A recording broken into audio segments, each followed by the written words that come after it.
Green-black fair cards. We got Land War Elves to accelerate into our top end that's probably too expensive for Historic. We've got some discard. We've got some spot removal. We got some Scavengling Ooze for main deck Graveyard Hate / just another threat that gains us life in the creature matchup. So let's play some Magic the Gathering, huh?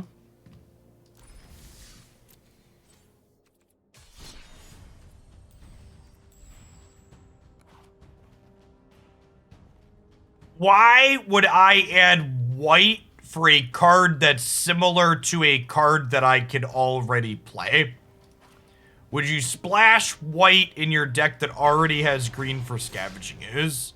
No. No.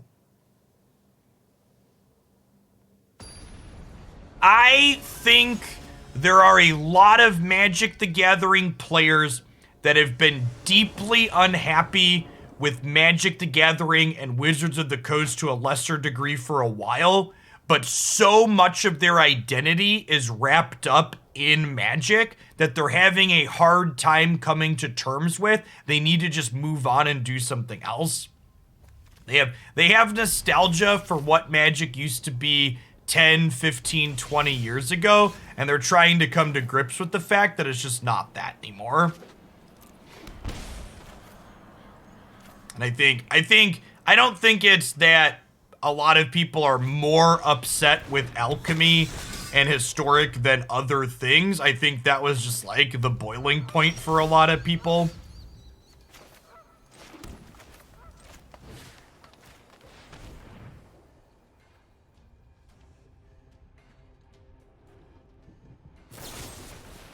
And for what it's worth, I get it.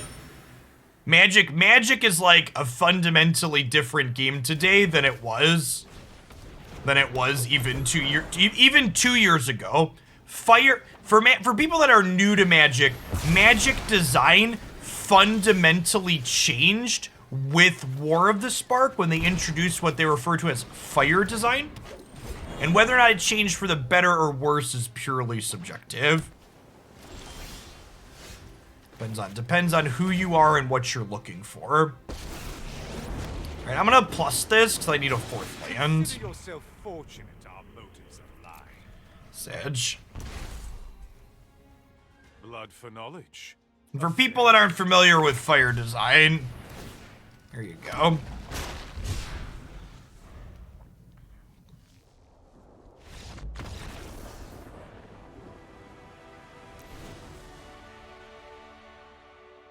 Sheriff Wiggles, thanks for the 34 months. Welcome back. Well, our opponent conceded while our hand was garbage, or while we were awkward. Their hand must have been worse than ours, huh? God bless. So we'll bring in discard spells, we'll bring in Shifty Boys, we'll bring in some Maelstrom Pulses here. I'm gonna trim the Blood Chief's Thirst. I'm gonna trim the Land War Elves. So one thing you're gonna see me do with this deck a lot, so I want to address it in the first match here, is I'm going to board out Land War Elves in almost every match that we play. And this always causes a lot of people to ask, well, Jeff, if you're always cutting Land War Elves, are you supposed to play it at all? And the answer to that question is yes, because if you watch how I'm sideboarding, even though I'm always cutting Land War Elves, the things I'm cutting it for vary matchup to matchup. So in the control matchup, we're cutting Land War Elves for Duresses and Shifting Ceratops. In the creature matchups, we're going to be cutting Land War Elves for Sweepers and Spot Removal. A card like Land War Elves is a good game 1 card because it just lets us execute our game plan faster, because when you don't know what interaction is ideal, just being more linear is an ideal strategy. So Land War Elves, it's basically cutting the Land War Elves is a testament to, okay, we're going to be pulling up and slowing down in the post-board games, but the way in which we're doing that is going to be different depending on the matchup that we're taking. And that, people often ask, what does being a mid-range deck mean? And this type of sideboarding approach, I think, really summarizes what a mid-range deck is. In a matchup like this, we're going to be beating down with Ceratops, but in creature matchups, we're pulling up with removal and sweepers. Okay, they actually just had to go, so we got a good sideboarding lesson out of that. That's the sideboarding lessons there is applicable to your life in the future.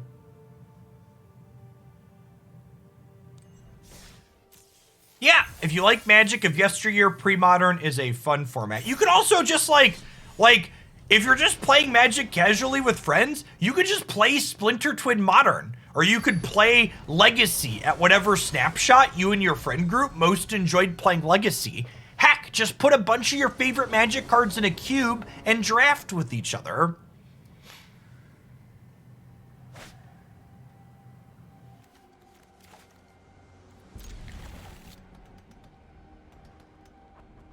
Our hand obviously needs a third land, but we're on the draw, so hopefully we'll get there. I'm definitely going to hit my land drop because I'm on the draw, says increasingly nervous man for the third time today.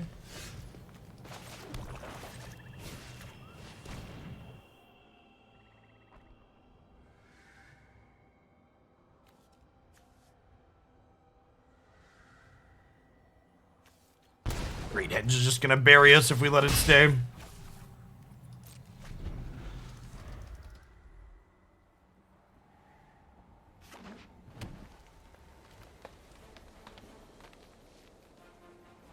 If we hit a third untapped land, we're going to be in a good spot. If we don't, we're probably dead.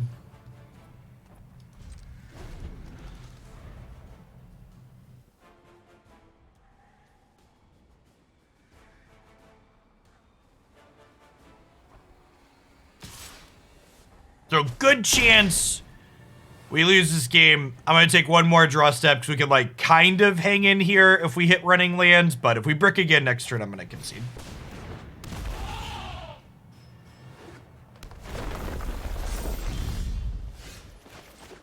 This is honestly just like one of the rudest land drops in the game because it's like just good enough that I feel obligated to continue playing, but it's also probably not good enough to allow me to actually win the game. It's like, well, I'm dead, but I'm like just alive enough that I'm gonna keep taking game actions.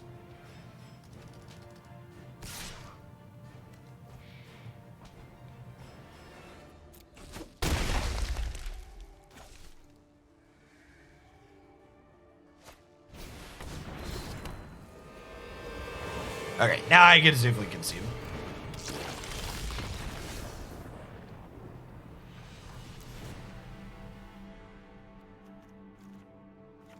Runeterra is a tough one.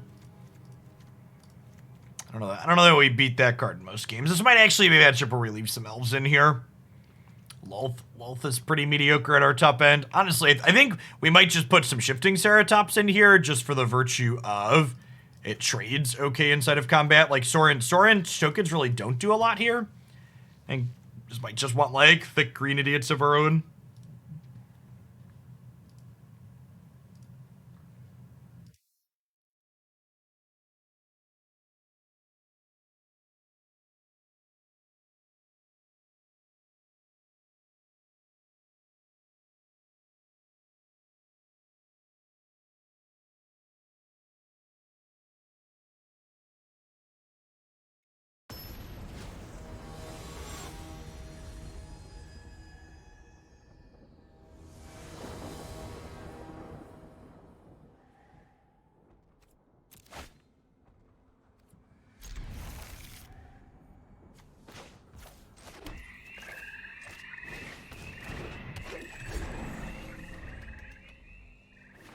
How much of an impact is Innistrad had in Historic? Not really. Not really much at all. Non-rotating formats don't change that much that quickly.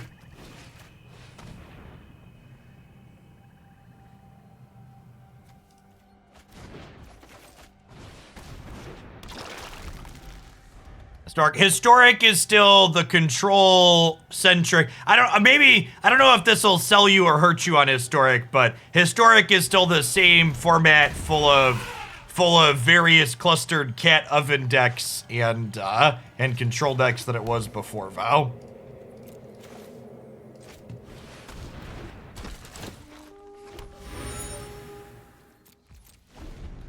For the 13 months, Beefy Trivoli. Appreciate the support. Welcome back.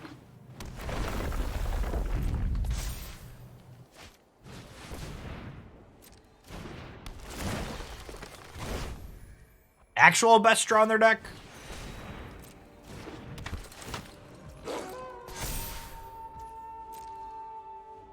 I do like slamming my hand in card doors. Historic sounds great. Mood.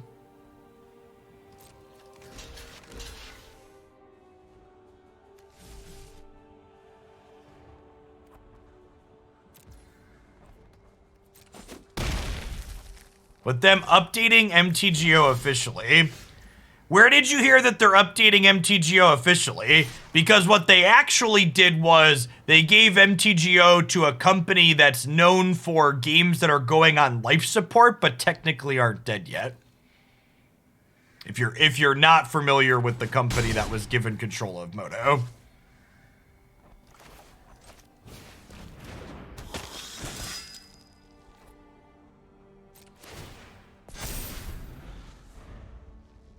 I've got Matt for a Thursday, Redboxer.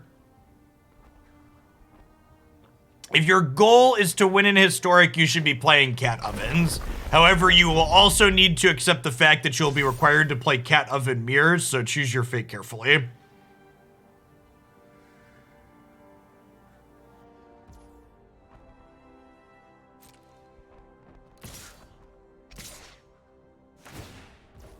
It's for the 32 months, Sazzy. Welcome back.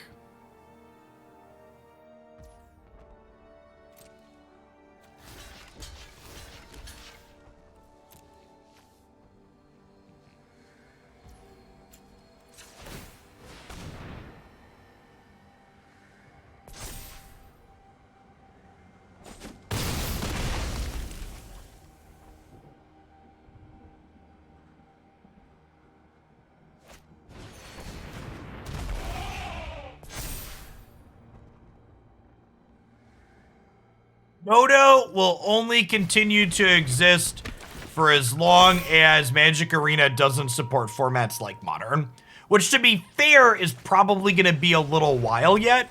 But there is a shelf life on Magic the Gathering Online.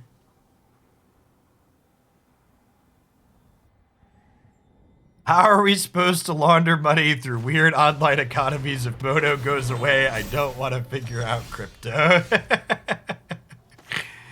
Yeah, and unfortunately here, our game plan did end up working pretty well into their deck, but they top decked a Great Hen, so our just kind of shut us down. We didn't have any of our Maelstrom Pulses here. It's like, I can keep taking game actions. We're not going to die for 2 or 3 turns, but this game is over and we can't win.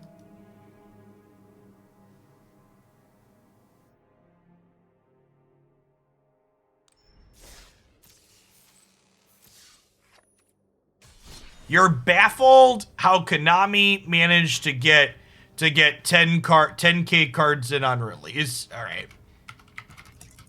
Well, I'm gonna show you exactly how this is a real life picture of how they managed. Here's a variety of pictures. Okay. This is how you program 10,000 cards for a set release. See this? I'm gonna keep let me know. You let me know if you figure it out, okay? It's very easy. It's super simple. Magic Arena doesn't not have cards because they can't do it. It doesn't have cards they don't want to pay for it, chat. Come on now. Yeah, it's not Konami like Magic players are funny. They're just like, whoa, someone did the bare minimum, more than the bare minimum.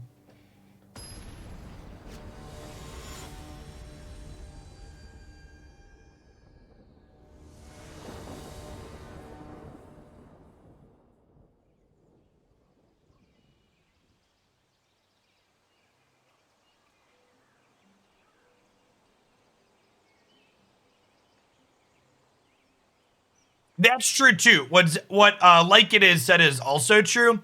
Wizards will actually make more money as a slow drip of their product release rather than blowing the load all at once.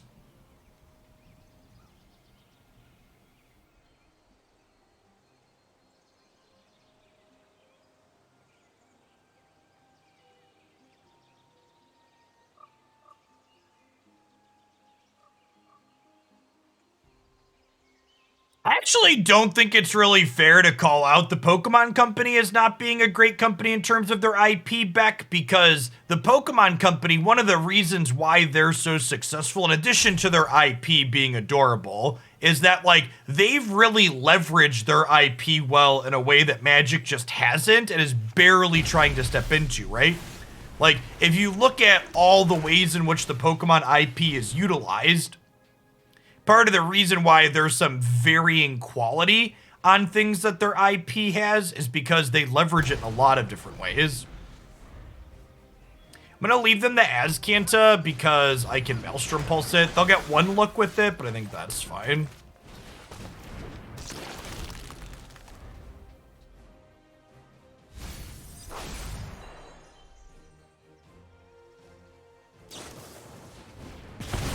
You know, I'm really surprised, Tunox, with VGC being a thing that we never got a new Pokemon Stadium client. You picked up Breath of the Pikachu. I have not.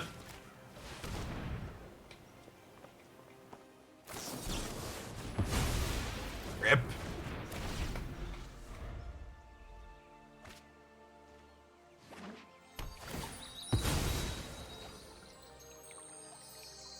Pokemon is one of the best Nintendo IPs at monetizing nostalgia. I actually disagree with that too.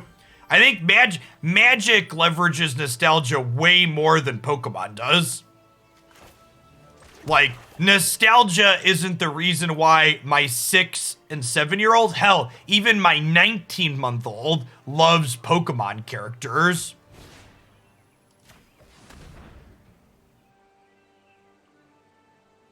This has nothing to do with nostalgia. The IP's just good. Are there previews somewhere? Can you link them, Prinny? I haven't seen anything of the new client.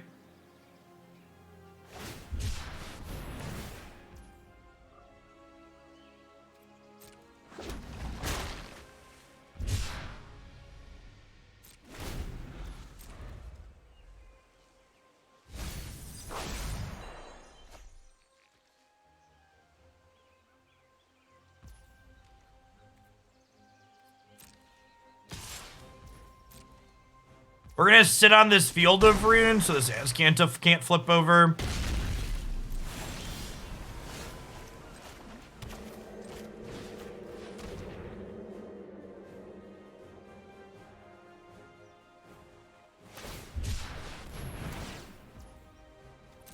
There's like actually their best draws. It's pretty frustrating.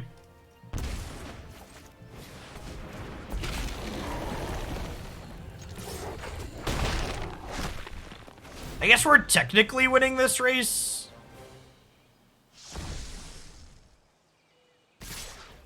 Although now I have to stop in Field of Runes, so we're not.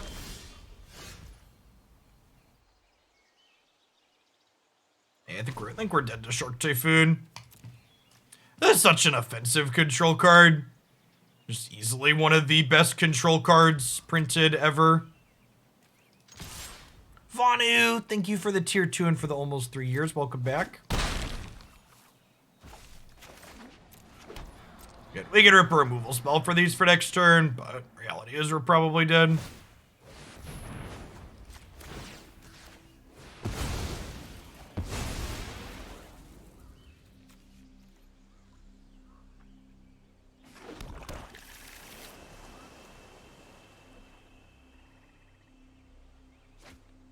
Do you have a link to the new Pokemon client previews, by the way, Green Prinny? Because I've literally seen nothing of it, like I've looked. Last I checked, there was no news other than they're delaying it.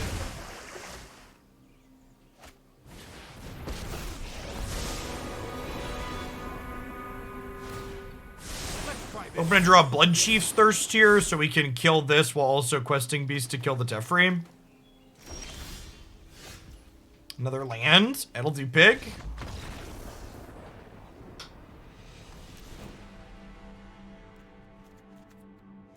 Get to execute that board plan we talked about earlier. Land War Elves, Bloodthirst out, extra pulse in.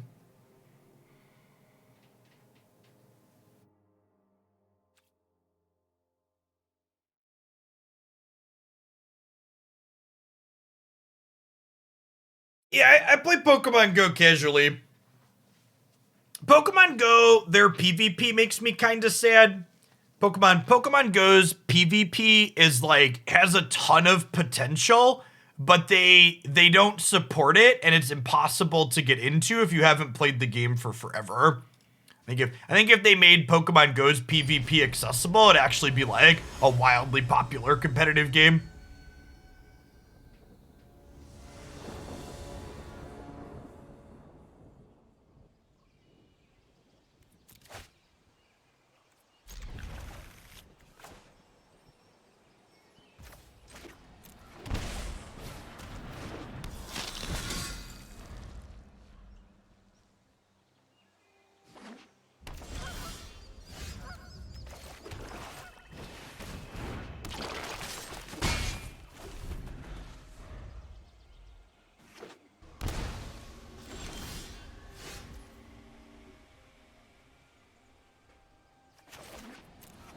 This knight's gonna get lightning helix, but I also just like don't have anything else to do with my mana here. They could also just have Jawari disruption, so I think we go for it.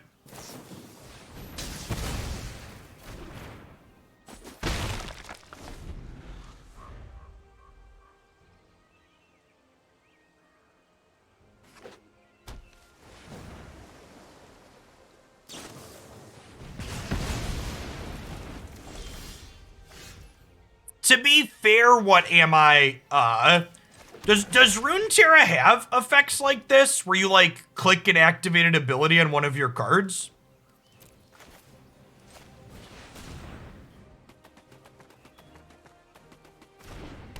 I don't think you do, yeah. And I'd be curious to see when they, yeah, I think they'll add something like that eventually, and I'll be curious to see when they do, if it uses a skill ability to go on the stack to respond to, or if it'll be burst like their pump spells.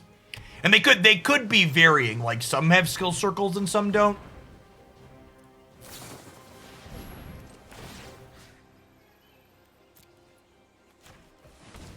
I'm gonna eat an ooze out of my graveyard to gain a life.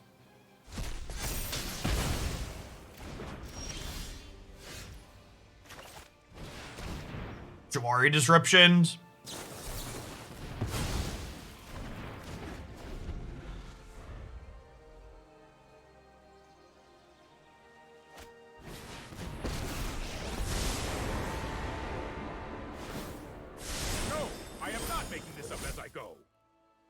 Untapped land, please.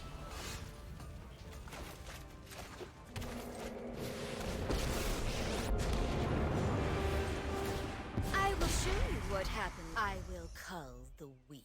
Cull the weak. This might be a bad idea.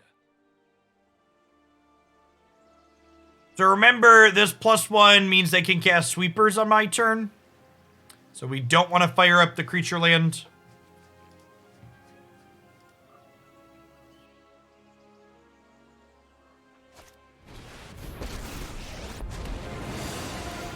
I know my role there,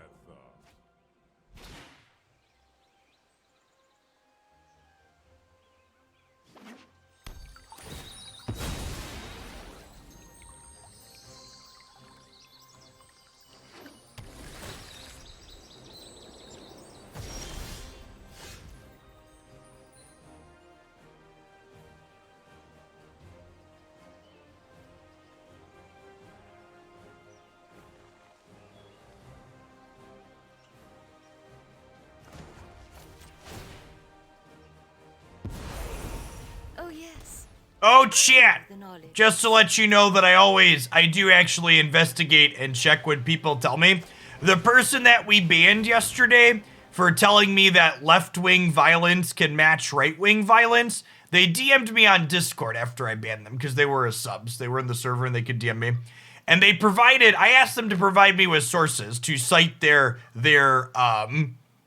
right-wing and left-wing violence is similar in Germany. And they provided me with references from 2014 and 2017 and other things that were long off and one-off things from over the years. I was just like, well, Well, I think we're taking, speaking of whale, I think we're taking the Chandra here. I think we take Chandra, we ship these two idiots into here, and then we Maelstrom Pulse this.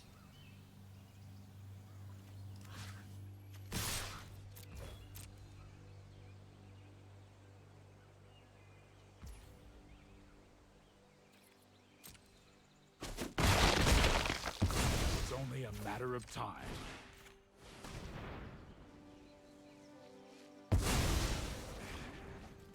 I suppose that's how it was meant to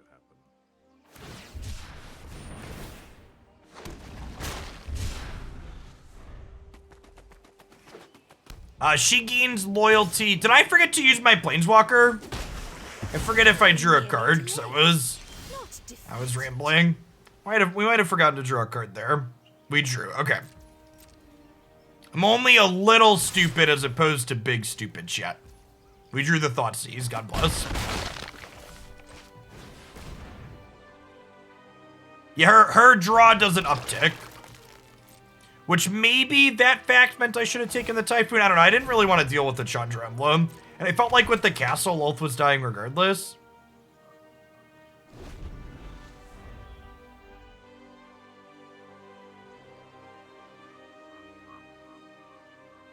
Yes, there's also that point. To people talking about left wing and right wing, I'm discussing the actions of individuals doing something. Oh, honey. Oh, honey. So we'll exile their land so they no longer have Delirium, and then we'll exile a creature as a 3/3.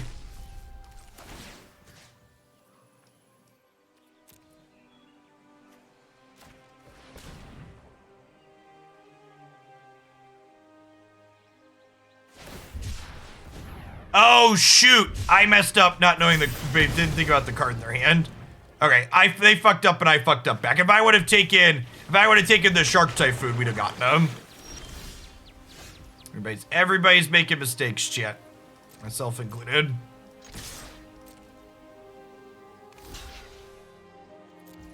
That's fine. It's fine. We're still ahead, right?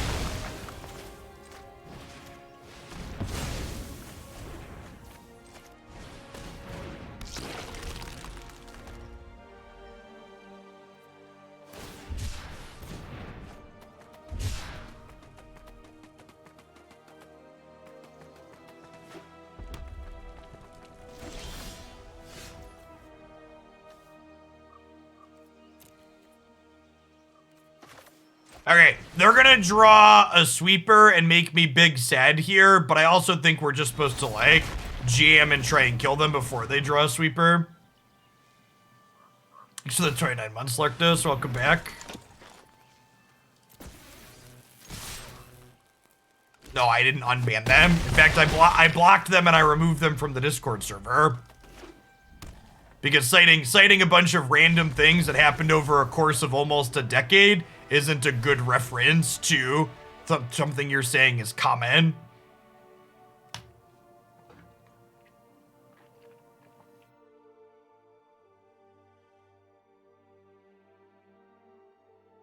And something that also annoys me from a personal perspective too, I often have people, they're like, man, I really can't stand Hoagland. He always does X.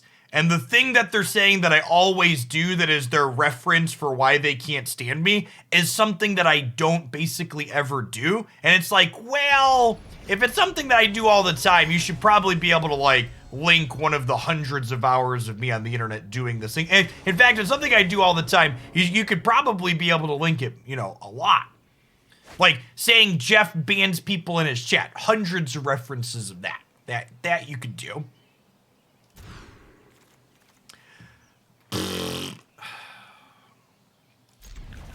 All right, so hands like this are a good lesson. There's a good chance we brick off with this hand and die. However, I think our odds of drawing running lands with this hand are higher than our odds of winning if we start with a 4-5 card hand. So I'm gonna keep, and then I'm gonna concede when we brick. Missing with this hand doesn't mean that it's wrong to keep. It's just how it be.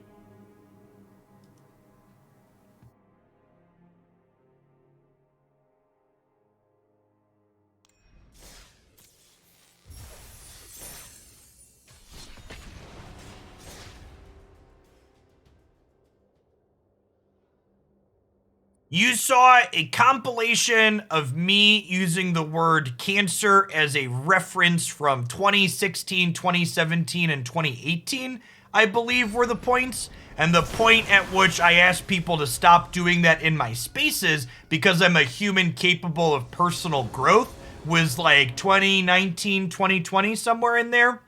And it's those gotchas, right? Like you can't ever grow and change because there's this thing from years ago. It's like, well, if you ask me, Jeff, should you have done that in 2016 or 2017? I'd be like, no, that was bad and it was insensitive and I shouldn't have done it then. So like, does that reference mean I should tell people not to do it today? No, not at all. And in fact, part of the reasons why I discourage people from doing stuff like that is because people should be capable of growing, right? Just because someone does something like that once or twice or does it here doesn't mean that they know that they shouldn't do that. Scruff McGruffin, thanks for the 27 months. Welcome back. So the follow, Pigeonfoot. If we draw a second black source here, would have been sick. If we drew a second black source, we would have triggered on this.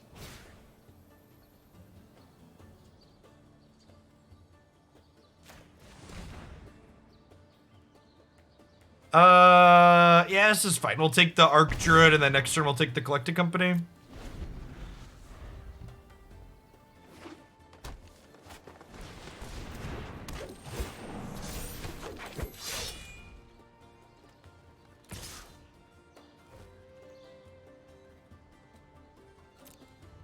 We're gonna need a land draw. Stop me if you've heard this one before.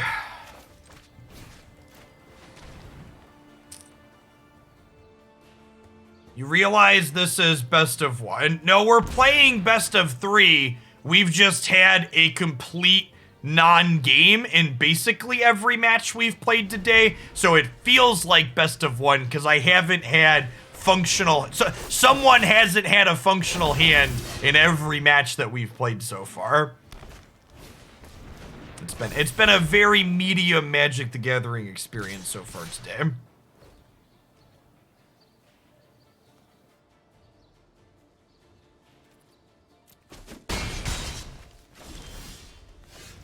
And again, like, we found the land now, but it's too little too late.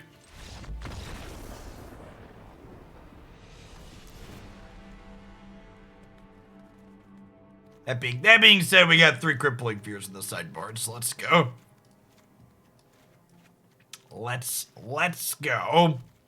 I think we want to keep some discard spells in this matchup because the opponent's deck has a lot of high impact individual cards that if they lose them, their deck gets much worse. We are playing 25 lands. I think 25 is right because we have the Land War Elves, even if we're boarding them out. Like, our curve only goes up to 4. We really need to hit 3 on time. We missed the 4th for a little while. It's usually not a big deal.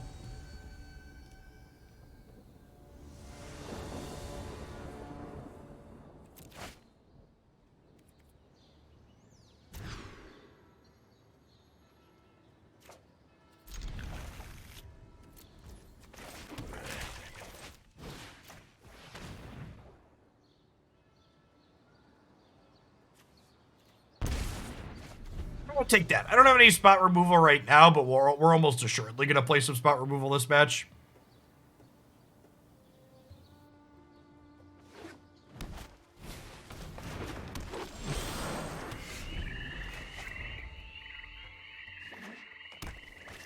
Sometimes you need Crippling Fear right on 4. Yeah, I think Mythgard's mana system is one of my favorites. Mythgard's one of the only card games I've played that came close to Magic in terms of deck building depth. Their resource system was really, really good and interesting.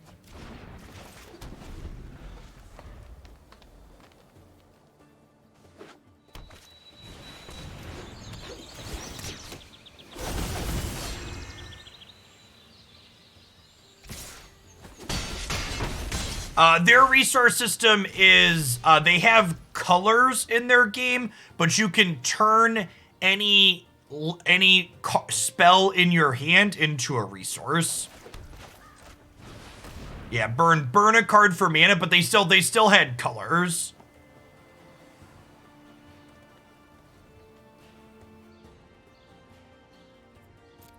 There's no Antelope Elves up here, right? God save the Antelope. Yeah, everything is a land plus spell.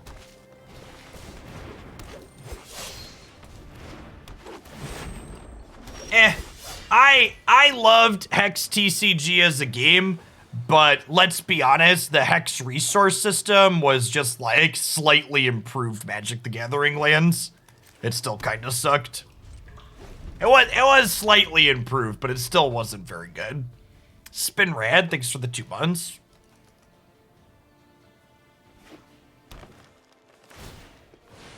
We have died.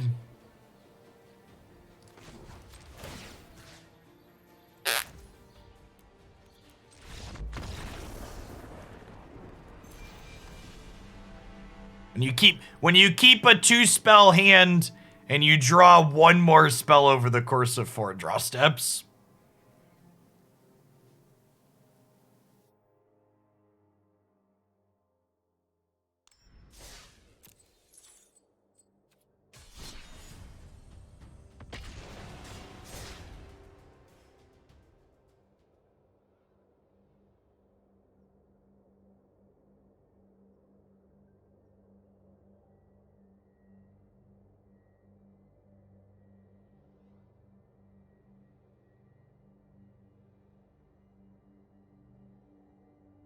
Yeah, we've been playing Magic for 40 minutes this morning, and we actually haven't played a good match yet.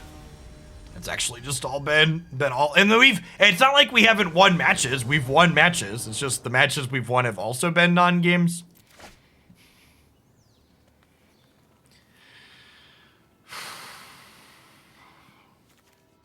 No, I'm happy with the choices I made that game, Tumos. Maybe the one choice I'm supposed to make differently is maybe I'm supposed to Field of Ruin the castle proactively. Is probably something I was supposed to do there. Alright, I'm just gonna count on them having a non-basic land I can Field of Ruin on to make this the world's slowest evolving wilds. God bless us, everyone.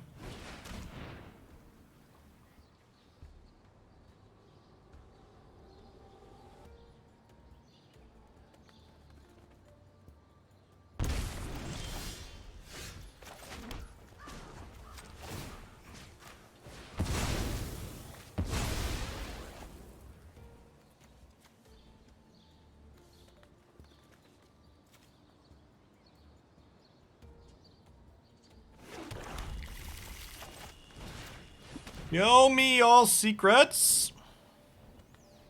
Death Shadow. I'm gonna take Darcy.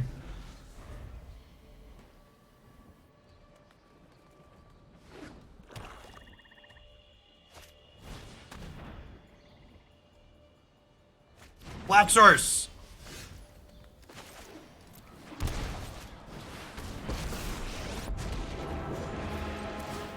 For the sake of all Innistrad, my will must be obeyed. My ways are not for the weak.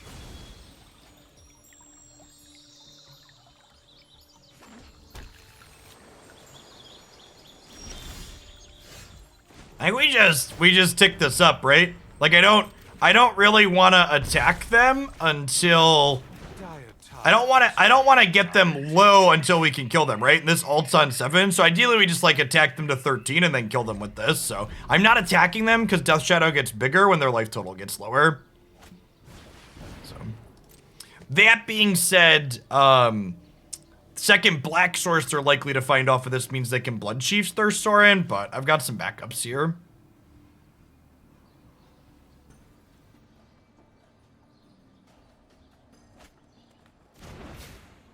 Spinrad, if I missed your resub, I apologize. Thanks for the 2 months. Wow, no land at all in 3 cards. Unlucky.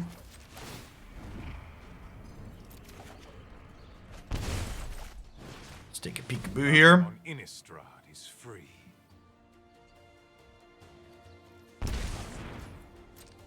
And we lost enough life that Knight of the Ebon Legion gets bigger here.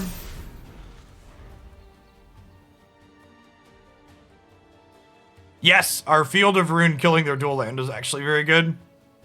You know, maybe I'm supposed to attack them to 13 here. Yeah, I should have attacked them to 13 because they can take Knight out back and drown into the lock now.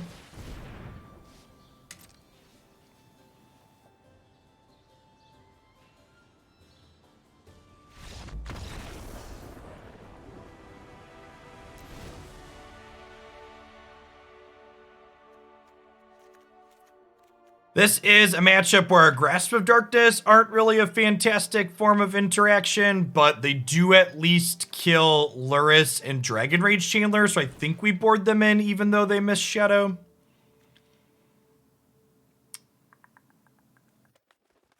This could be a Soul Guide Lantern.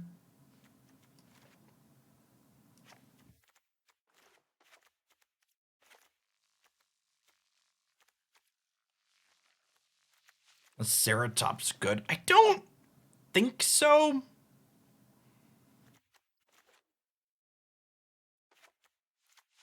gonna leave some discard spells, and they could have counter spells post board. And Land Elves isn't particularly exciting, so maybe we leave like 2 of these in and we board in a Ceratops. Oh yeah, Ceratops is good against Drown. That's a good shout.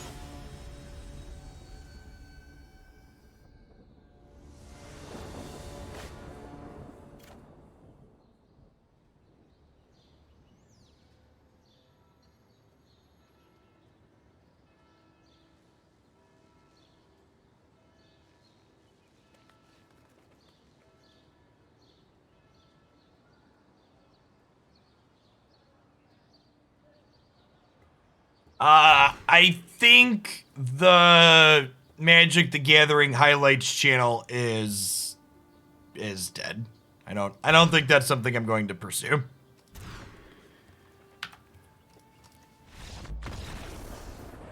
Even back to doing Magic content, I felt like I've had a hard time getting games that feel like they're worth highlighting.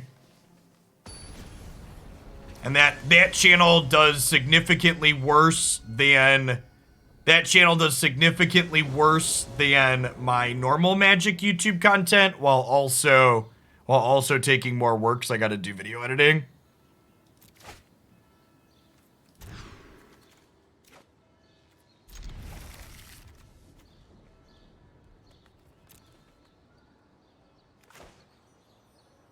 The Unite channel is slow and steady. That one's up to just past 1,700 subscribers.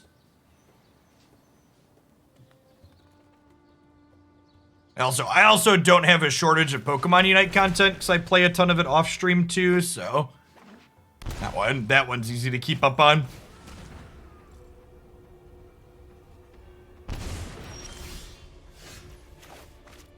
Oh my God, they mulligan to 3. I like how the game's just like I concede a match because we're mulliganing to 4, opponent mulligans to 3, like.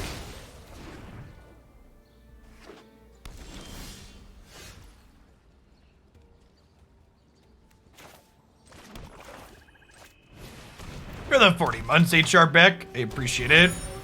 There's subscriber review levels you aim for to make a channel worth it. Not really a specific metric like that per se. So much as YouTube is any type of new content is so hard to make work and make it worthwhile that you have to really enjoy doing it for it to be worthwhile. And I just wasn't enjoying doing the Magic highlights. We cannot cast down Lurrus, unfortunately.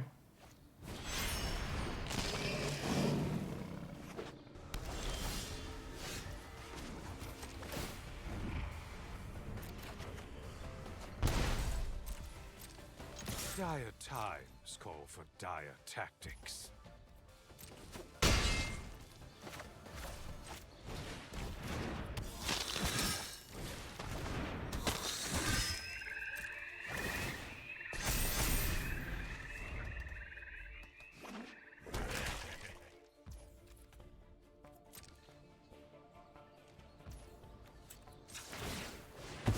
I'm gonna crack this to draw a card, and then I'm gonna down tick Sora and make a token to make Briarbridge Tracker bigger.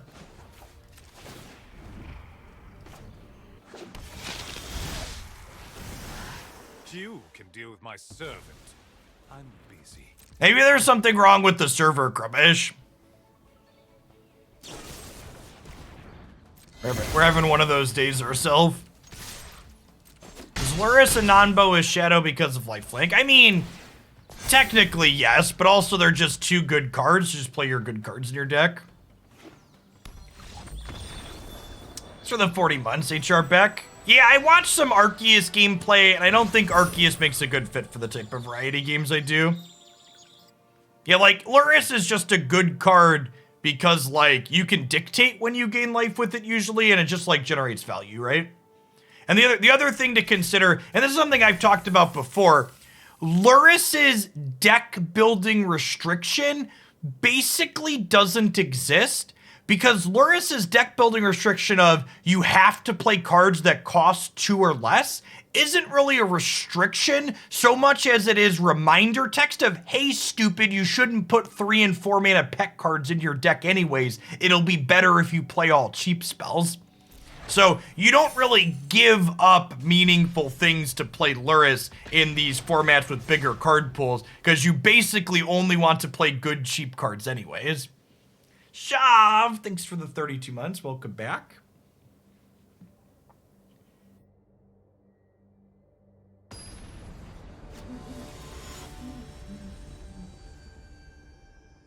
You give up joy.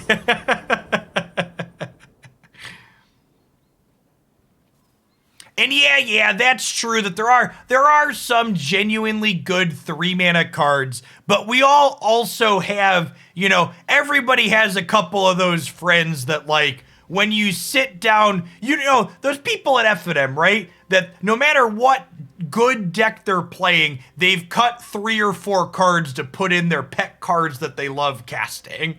And Lurrus just basically prevents people from doing that, making their deck strictly worse. Real decks have curves, and Lurrus creates unrealistic expectations. Yeah.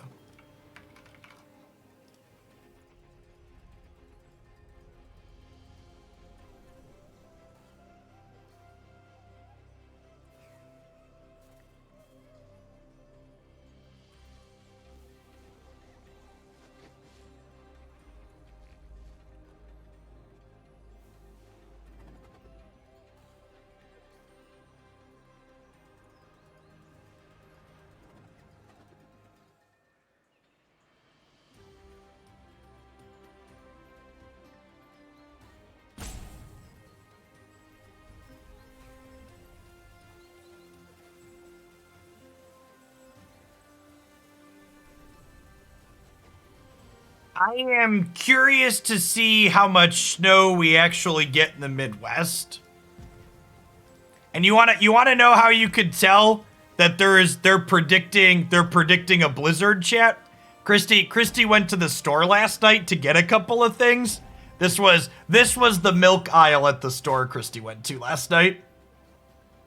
When people hear there's gonna be 2 days of snow, they buy like 5 gallons of milk and they buy all of the frozen pizzas. It's just like, come on, people. You're gonna be able to leave your house after 2 days. Like if the actual worst case scenario happens, you're gonna be stuck inside Wednesday and Thursday.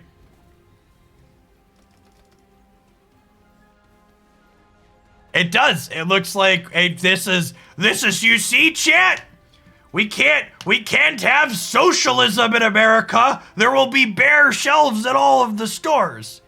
Wait, this is the result of capitalism yesterday in my hometown? Fuck. Oh no, chat, but won't somebody please think of the propaganda? Think of the propaganda.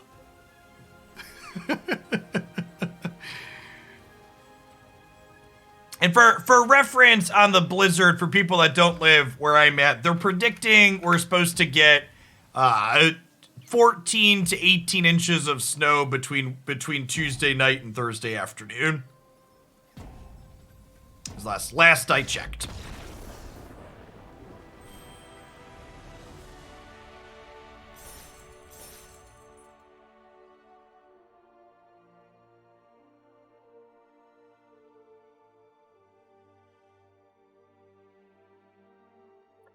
don't mind Walmart in general, although generally speaking, I avoid shopping inside at Walmart when school is in session here.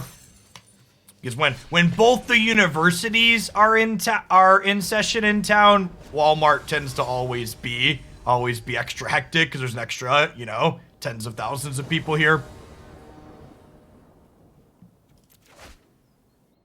Like Christy and I usually keep track of move-in weekend at the colleges because you don't want to go to any of the stores in town during move-in weekend.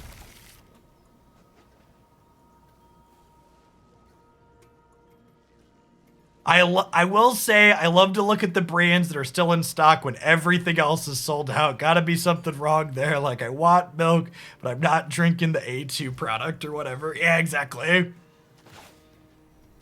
I want this stuff, but I don't want it that much. I think I'm gonna actually Inquisition here on one. It means I potentially miss 1 point of damage, but like stopping a key 1 drop is worth missing that, I think. I don't care about my graveyard, so I'm gonna take their better key and trip. Thanks for the third of a year, Link B. People that are new to the channel, I live in the Midwest. I'm like 2 hours south of Chicago, if you're familiar with that area. I live near the town of Normal, Illinois. Archmage's Charm. I guess we're taking that, and then we're like playing a Knight of the Ebon Legion, and we're just gonna like make this Knight swole and beat them up. Jeff being just outside of Normal sounds right. That's a great way to put it. We live just outside of Normal.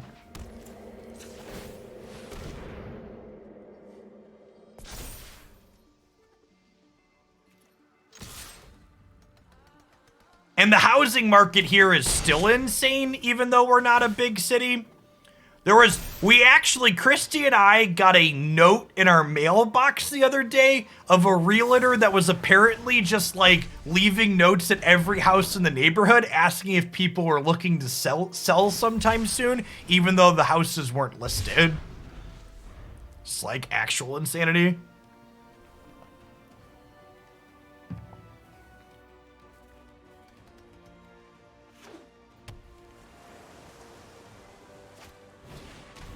That was the first time we'd experienced one of those. We're not in that big of a town, chat. Like we're a mid-sized town.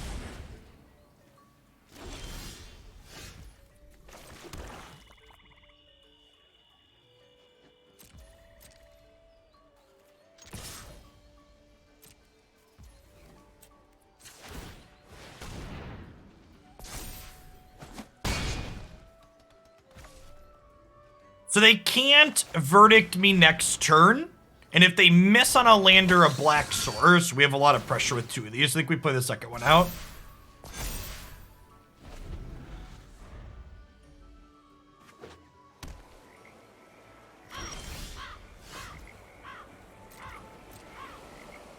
They get to cycle Shark Typhoon as a blocker here, because this card actually just does everything.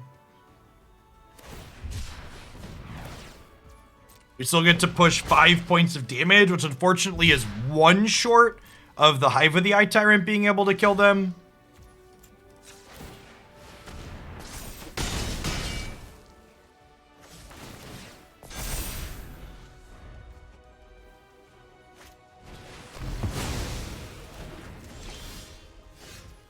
That was a good top deck.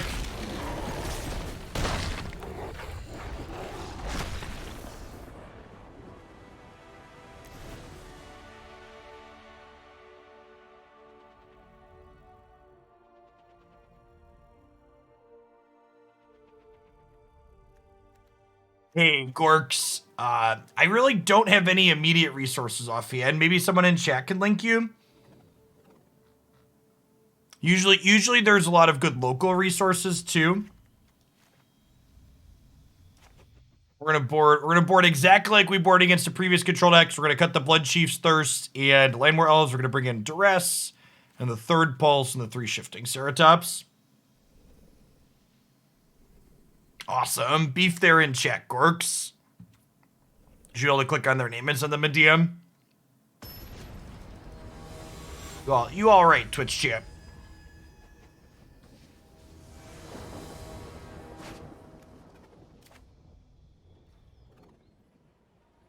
Is Meta Monday coming? Wait, it's Monday? No, it's definitely Tuesday.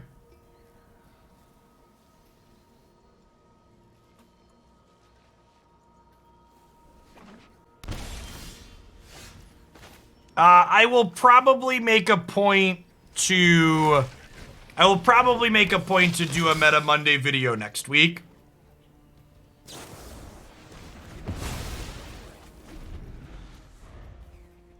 Where's your Unite Meta Monday? Right here, Dwight. What are Grasps of Darkness for? Grasp of Darkness is like every different piece of 2-mana spot removal in this format, and that it's good against some things and bad against some things.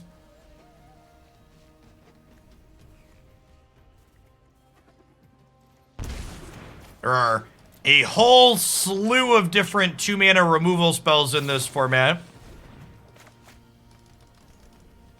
And basically, all of the ones have upsides or downsides in different situations. You're just kind of picking and choosing which cards you want to be good against and which ones you don't. Grasp of Darkness, for example, is really good against cards like Adanto Vanguard and Hazoret and other miscellaneous indestructible things.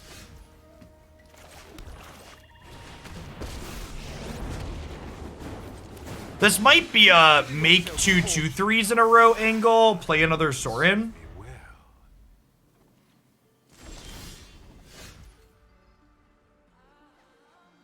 Maybe that's wrong. Yeah, I'm just gonna draw a card.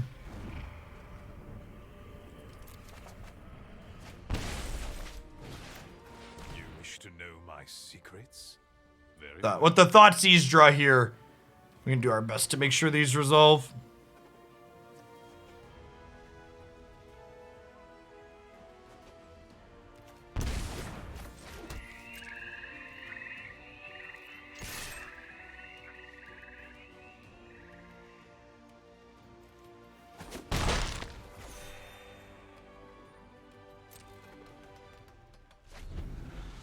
Really, we're not fatal pushing my 2/3.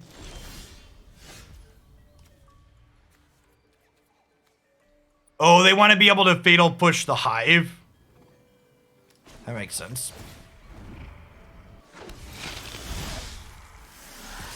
You can deal with my servant. I'm busy.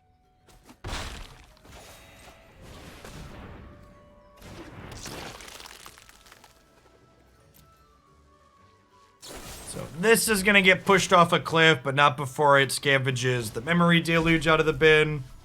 This game's probably over at this point. Even if they spike the land to deal with the Sorin, we've got a lot of pressure in play.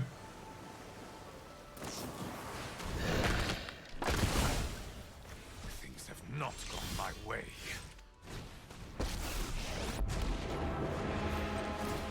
Violence is necessary. Make another friend here. You fight for me now. When in doubt, make more green mana with your split lands like this, because Scavenging Ooze thrives on lots of green mana. I won't let this be over.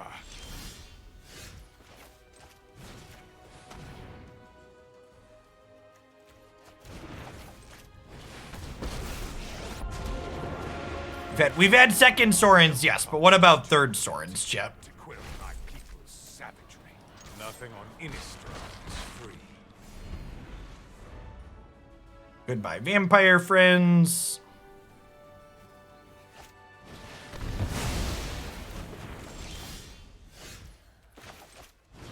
What is your quest?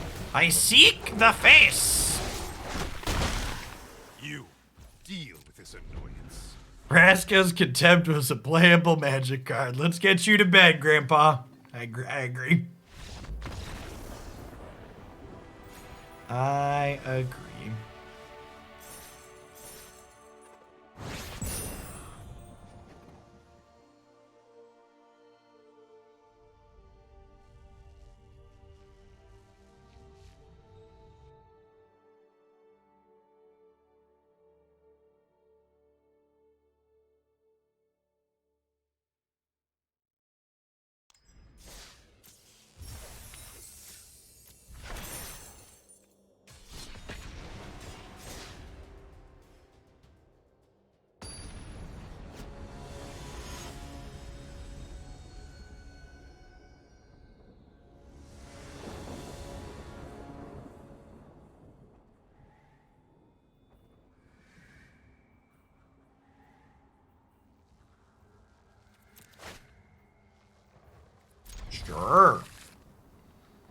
think we go Elf on 1 into discard spell Scavenging Ooze on 2.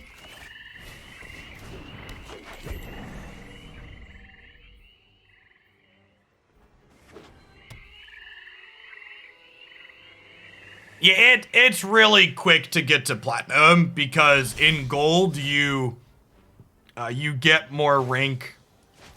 You get more rank per win than you lose when you lose.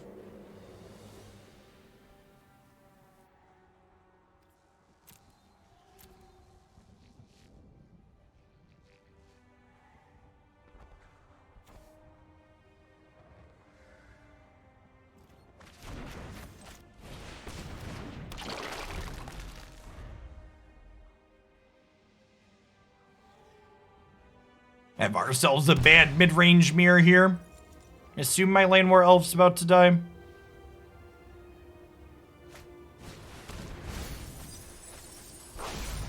But I was very lucky to hit a land there. Every time I use this card without a land in the bin, it actually just reads do nothing. The rest of their hand's not particularly lucky, so we've got that going for us. He says before they top deck a removal spell. Boomer midrange versus Zoomer Jund. Mood.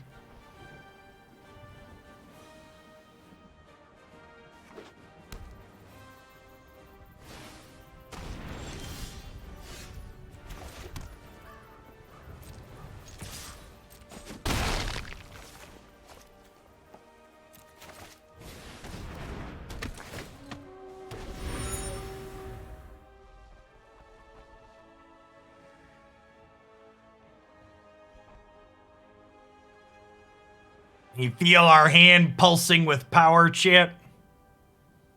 I believe in us.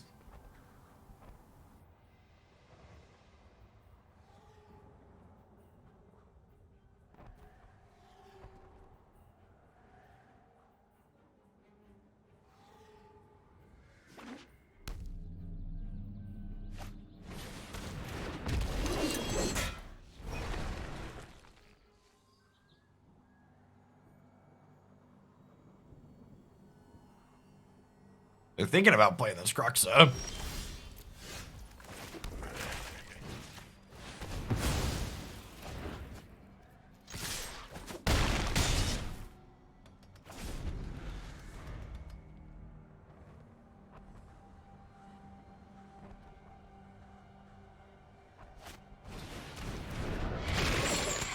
Interesting. They could have Lurrus and played a 2-drop. They draw a removal spell for my ooze. They hit removal spell for ooze. We could be dead here. They didn't, huh? So now we just force the Lurrus chump block.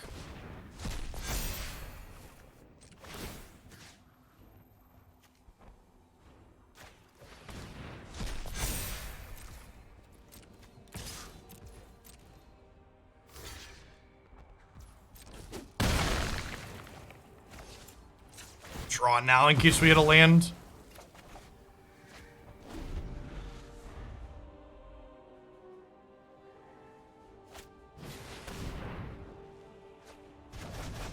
Punished for our sequencing. Fatal Push was a little late for them. Tapped land's a fine pickup. Exile their Lurrus in case they have like a K command to bring it back. Make big ends! Thanks for the 23 months. Welcome back. Probably dead here.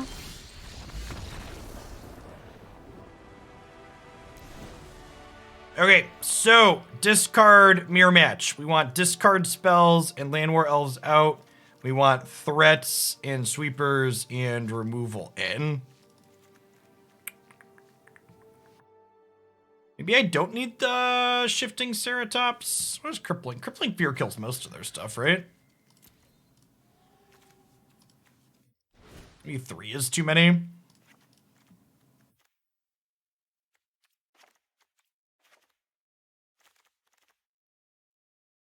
All right, let's try this.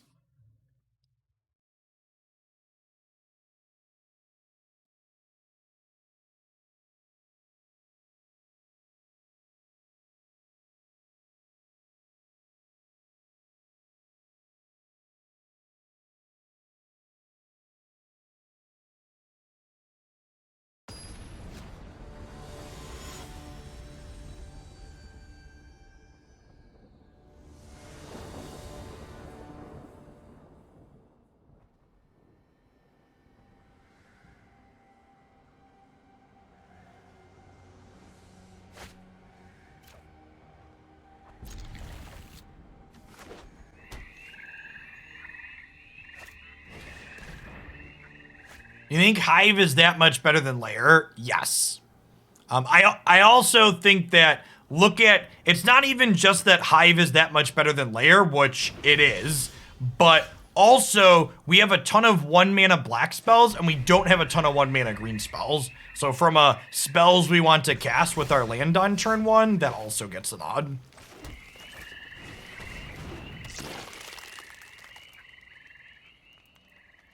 Poor Scoos. Poor Scoos.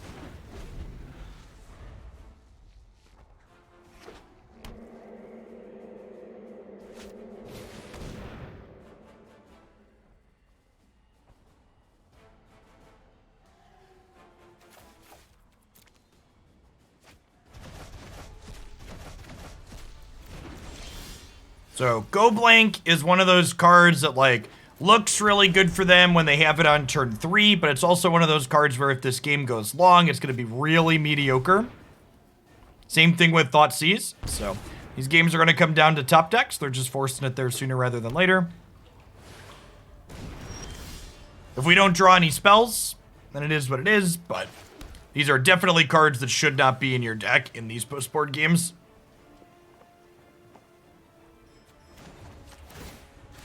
Just field this and get a feel for what basics they have. Zero basic lands, chat. Hand me cookie jar.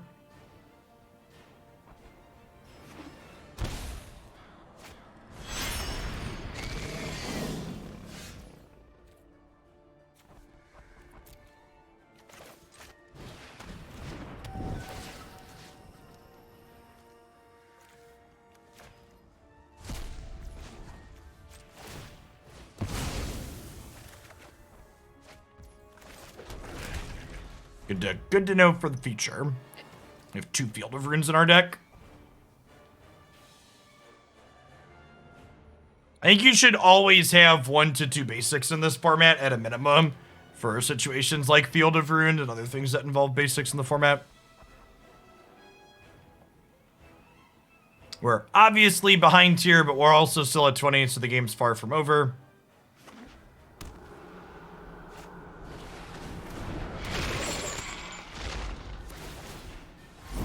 Now, unfortunately, we're going to lose our entire hand to this Croxa because of Lurrus, but we'll also get to exile the Croxa with the Hive of the Eye Tyrant. So our cycle last turn before we played our land paying off, keeping us in the game.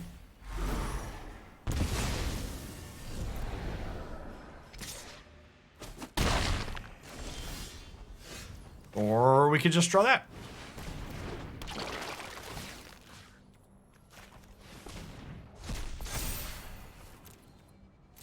So long, farewell, I'll see you and good day.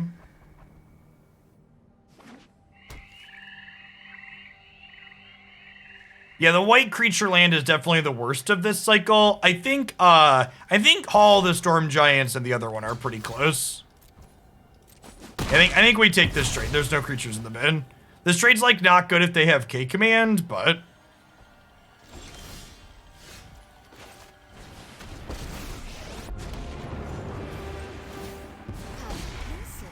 Aren't I generous?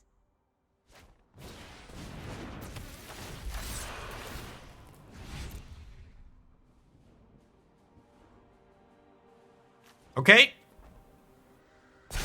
Oh, are we gonna get punished for having exiled this instead of the Fatal Push? I forgot about these. I forgot about these. I will get what I want. I should have exiled the Fatal Push. Aren't I the generous one? My children will take care of you.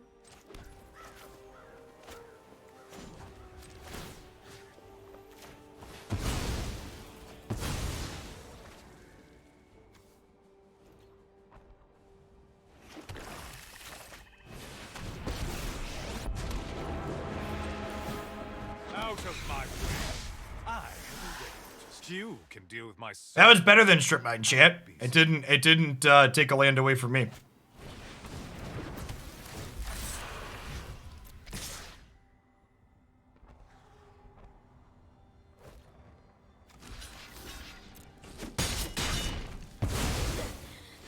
The light It is insufferable.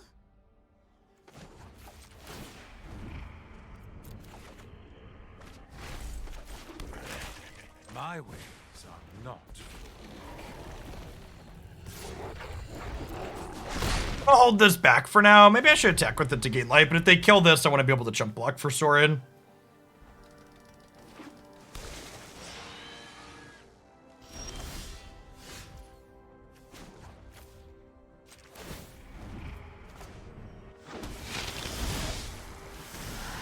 I bring my own. Yeah, I hope they have a Thoughtseize in hand too. Honestly, even though their discard spells were good early here, they also kind of got punished for them late because they weren't worth flashing back with Bloodthirsty, right? Like, imagine if all of these discard spells had been removal spells they could have flashed back.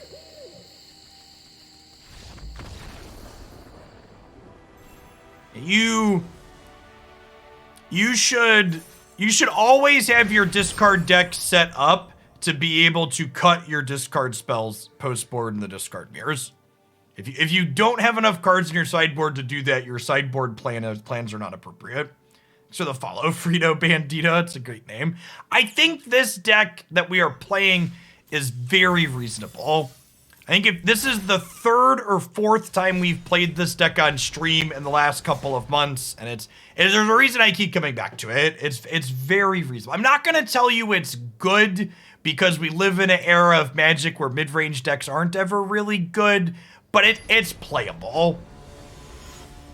If you play well, you could probably win a similar number of matches as you will lose. If you're someone that liked Jund decks in Modern during the Splinter Twin era, this deck has a lot of those same vibes. It's very, very comparable to those. I'll never lead you astray, Trent. So again, not gonna tell you that it's good. Is it playable? Yeah, it's playable.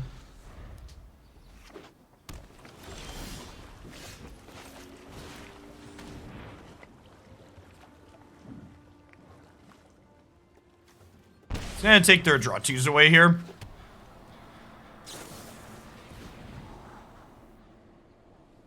You know, even if they don't want to give us Liliana the Last Hope or Liliana the Veil in this format, Liliana the Last Hope would be great too. I actually think it's a super big miss on Wizards' part that they haven't given us an anthology with the Flipwalkers in it. Kytheon, Vryn's Prodigy.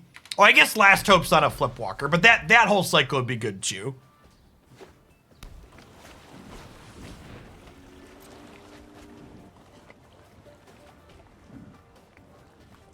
Yeah, Flip Nissa is great. What's the best deck in Historic at the moment?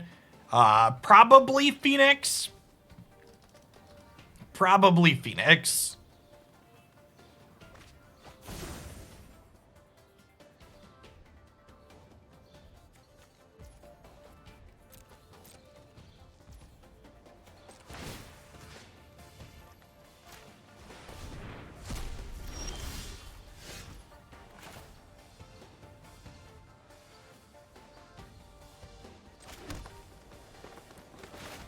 I think we just set off to the races here. This obviously gives them a window to get a Phoenix into play, but there's a chance they were just going to play the Phoenix next turn anyways, and they have to have another discard outlet. So I think we just like beep beep.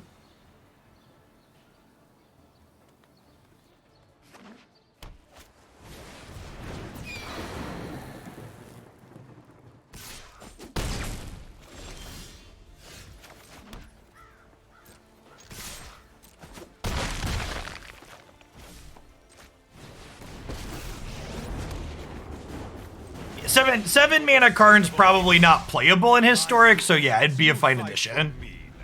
Seven mana Karn was only ever playable in Modern because of Tron lands. I do not want Tron lands in Historic, so I think things like 7 mana Karn are fine.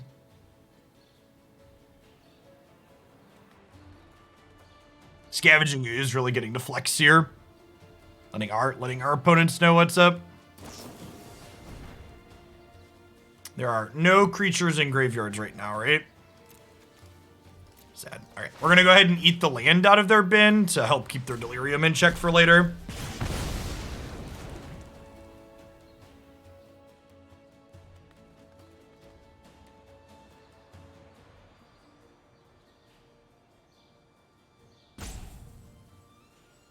Red-white mid-range. I haven't, but that's a good idea. I'm going to put red-white mid-range down as a deck to play later this week. I still played Legends of Runeterra. Yeah, I actually played Legends of Runeterra this morning and yesterday morning, and I qualified for their seasonal tournament this session. So I'm going to be playing in their seasonal tournament come Saturday. You can find a bunch of Legends of Runeterra stuff up on my YouTube channel. You can play it 3 or 4 days a week on stream usually.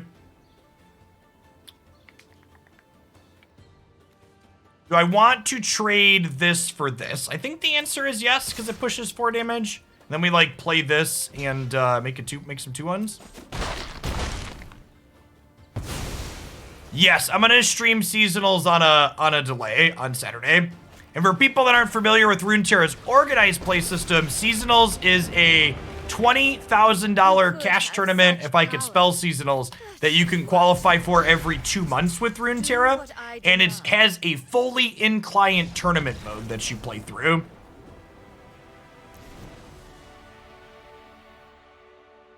So I'm looking forward to playing that. All right, how do I wanna approach this matchup? We've got some soul guides. We got a Maelstrom Pulse here.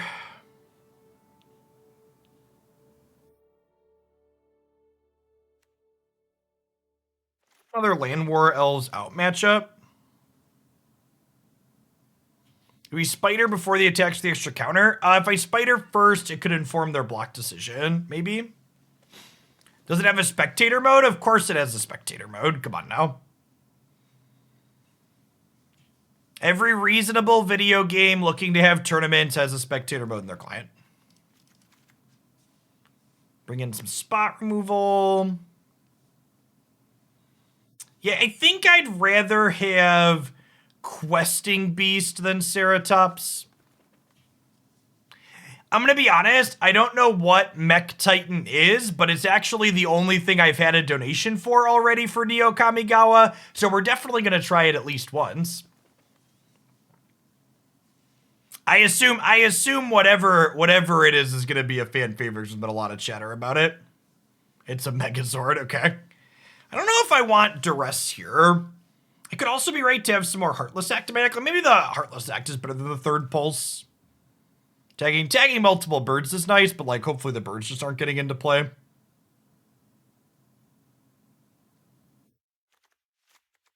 I got the 4th Thoughtseize for a Duress. I don't think I can afford to draw 2 of these in a match, but a game, but they'll probably be okay.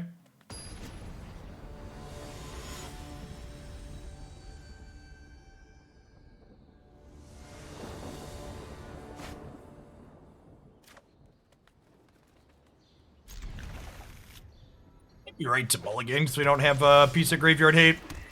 Our scavenging uses get a little bit worse in the post-board games, because we're more likely to have removal for them. I think I just want to kill their threats. While this is a 2-for-1, this is also technically a 2-for-1, so I'm just going to grab it here.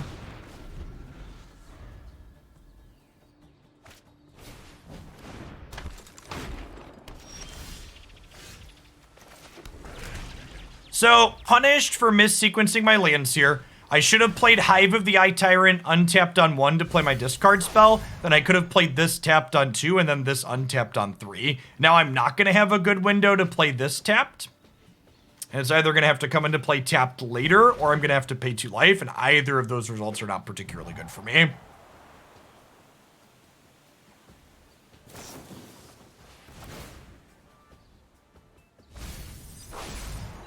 Oh, small flub there on my part.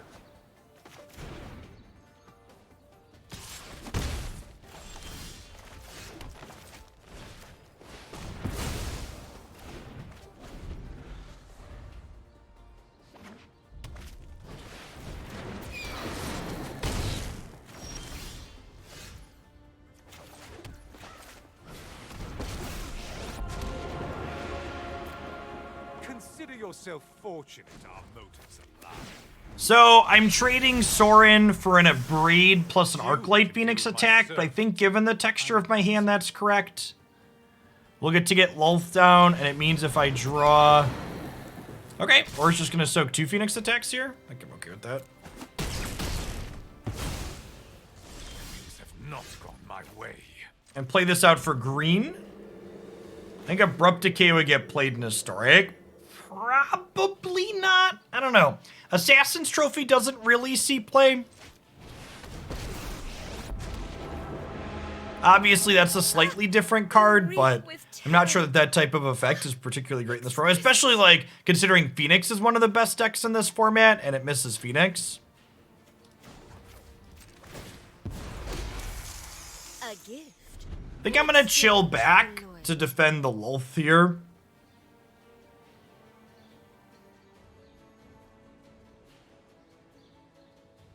Yeah, Big Teferi is a pretty problematic permanent you want to be able to answer. Our starting hand was good. Not drawing any spells past the starting hand, not so good.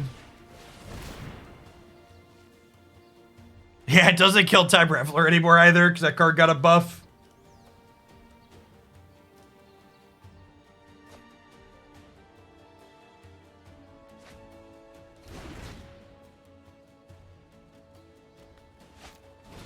Namias, thanks for the follow. Good morning.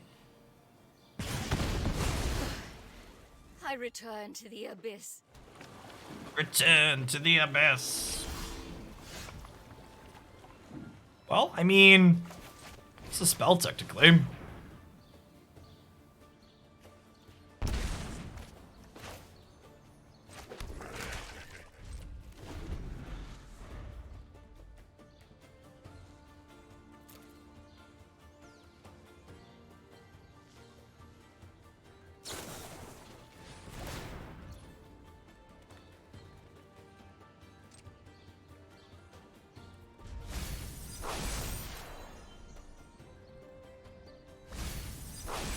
Any basics do we think they have? Enough. We can field them just to double check if they have a second. I'm waiting to see if they surveil something to the top. Because if they surveil something to the top, I'll field them before the consider resolves. They just topped a card here. So we'll go ahead and force them to shuffle so they can't get the card that they wanted to keep. Make them look at a random instead. While also fishing for info. Again, prioritizing getting green mana for Scavenging Ooze.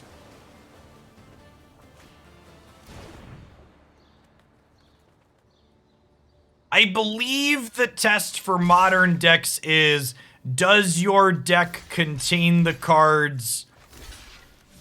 Does your deck contain the cards, Urza's Saga or Ragavan? If yes, you're probably fine. I'm gonna triple block here so a single removal spell doesn't stop us from killing the Chandler. It does mean Chandler gets to kill both my spiders, but I really want to take the Chandler out of play here.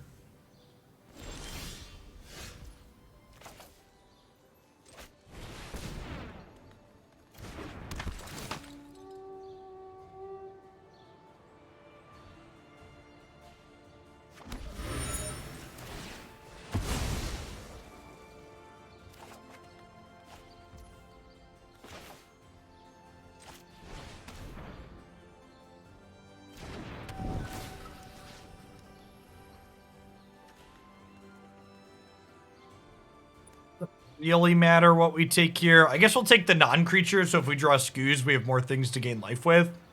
I still have Delirium regardless of which one we take.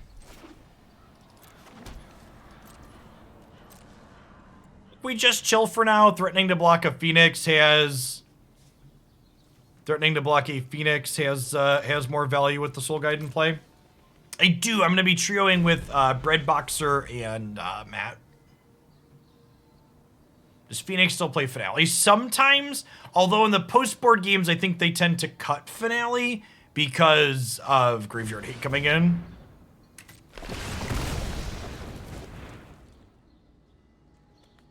That's an accurate take. Anything playing Darcy and Holy Heat and Expressive Iteration should be fine in most formats. All right, and they cast Pillar of Flame when we go to game 3. That was not the Maelstrom Pulse I wanted for Christmas, chat.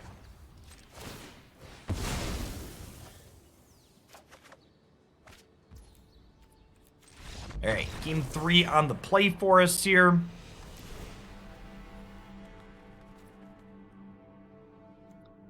I don't think I want Crippling Fear. Well, you can't play Darcy and Pioneer, so...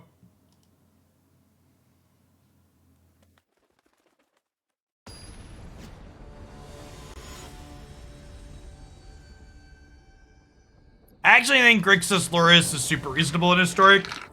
It's on the list of decks I need to get back to play at some point. I've got it in my deck editor. Let's play the correct land on one this time around.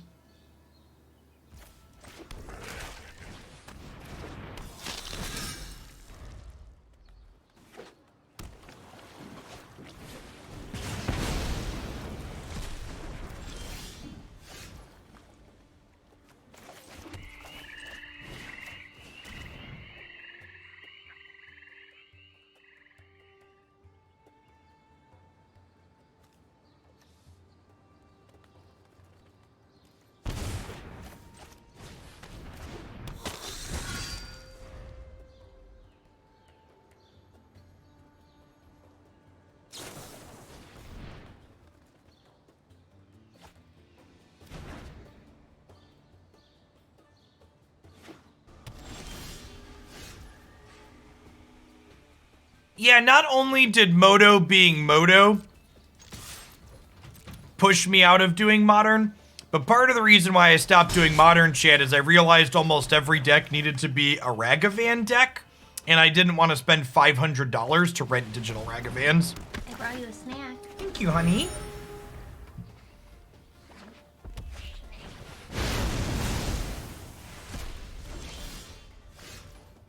This is where the magic happens. Ragavans are like $100 to $120 a piece. They were $120 a piece when I quit. When I last did Moto. Thanks for the 24 months, Markov. Welcome back.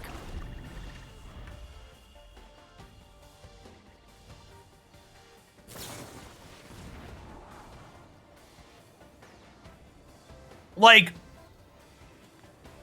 people rightfully complain about issues that the arena economy has, but I definitely think one of the reasons why I personally don't really care about the arena economy and it's like not a big deal is because I've dealt with the shitty paper economy and Moto economy for so long.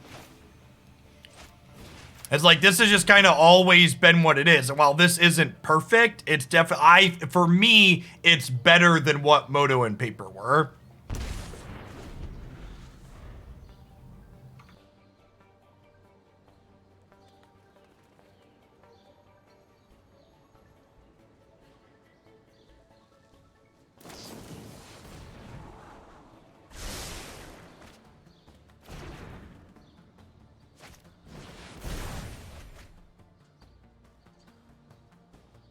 Rabner, thank you for the 54 months. I appreciate the support. Welcome back.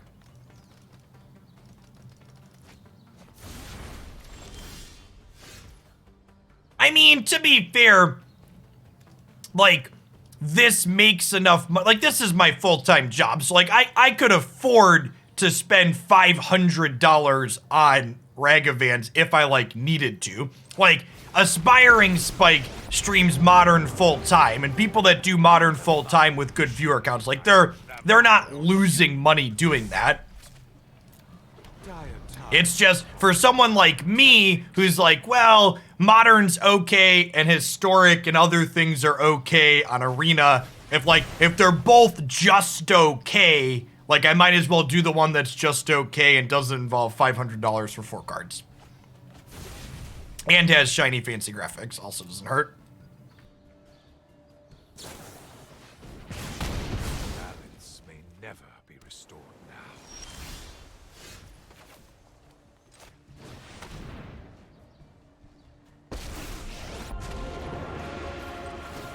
I take no joy in the slaughter, but it's necessary work. Nothing on Innistrad is free.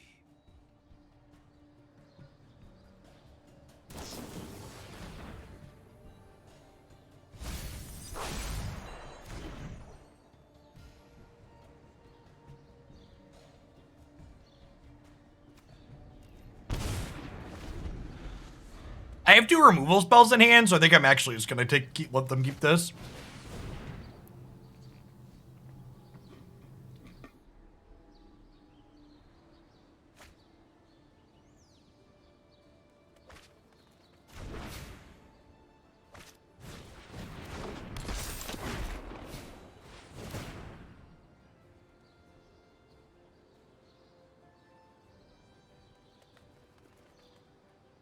Well, so Pranister, I had a card rental service that gave me stuff for free, but what's it called was so in demand they couldn't keep them in stock. They're expensive because there aren't enough of them. Is the thing. Like, the reason why digital Ragavans cost what they cost is because there aren't enough of them that exist in the economy. I bring my own army.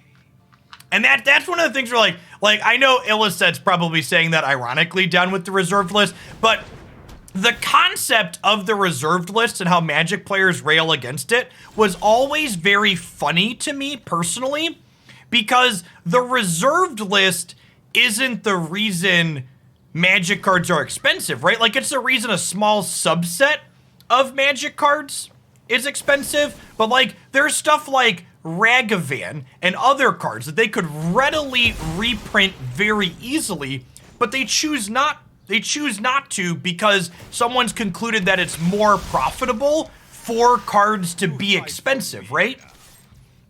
Like, Ragavan's a $100 card that they could print into the ground and make it a $1 card if they wanted to, but they don't want to.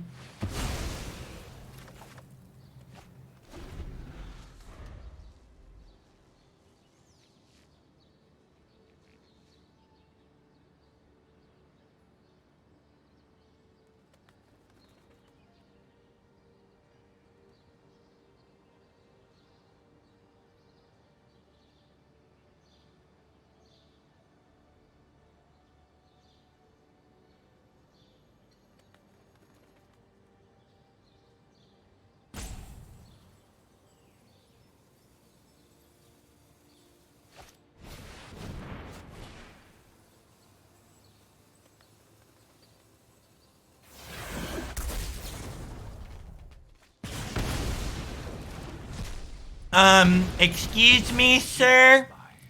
NFTs have a mana value of 0. I don't know what a converted mana cost is. In Magic the Gathering, we have mana values. Thank you.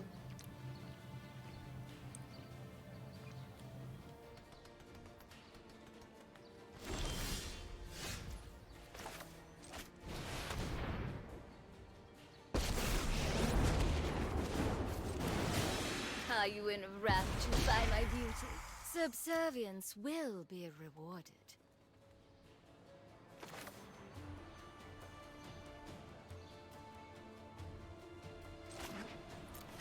I think I'm supposed to chill this turn. Like, if I attack and they kill this, I gain 4, but they probably flip the bird back next turn anyways, so I think we just chill.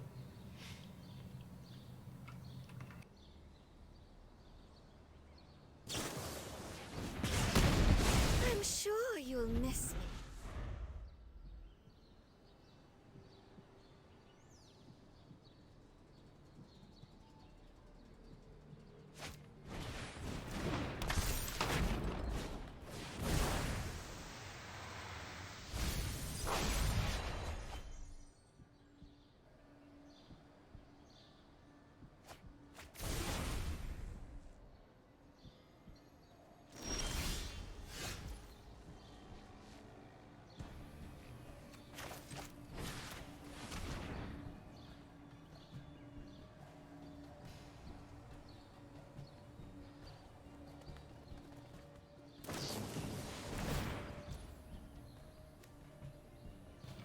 Got me.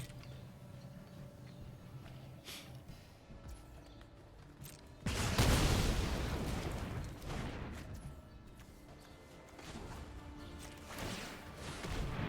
think we fired this up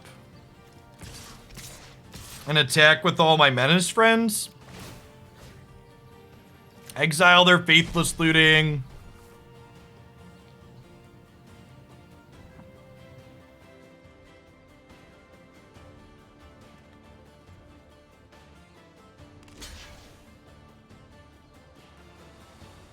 Well, to be fair, they've discarded some lands too, right?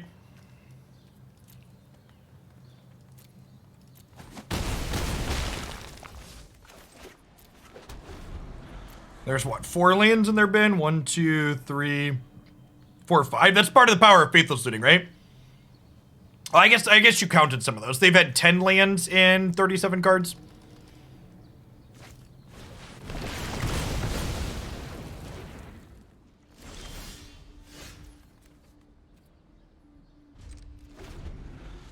Yeah, Darcy does a lot too.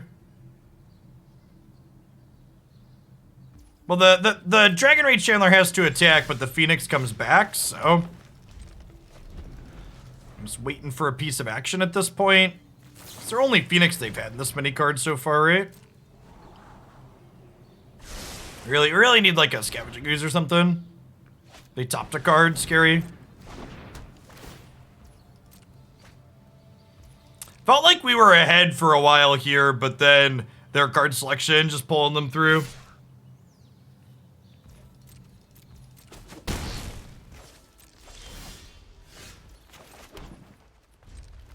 That's how it be sometimes. We have a land in our bin, so we've had what? 6, 7, 8, 9, 10. We've had 11 lands and 24 cards. And the thing to think about is, right, like, I know it feels bad, and it's like, oh, we lost this game because we flooded out. But we haven't really flooded, chat. We've seen 11 lands and 24 cards. And in our 25 land deck, that's actually almost a perfect ratio, right? It's not that we're flooded. It's just that this game went long, and our opponent's deck has a ton of card selection in it. And that's why their deck is so good into decks like ours, because in these longer games, they're just far more consistent than we are. It's why while this matchup's not impossible, it's definitely not going to be good, because the opponent's deck, as you play more matches, is just going to get to execute its game plan more often than we do, just by virtue of finding the right mixture of things.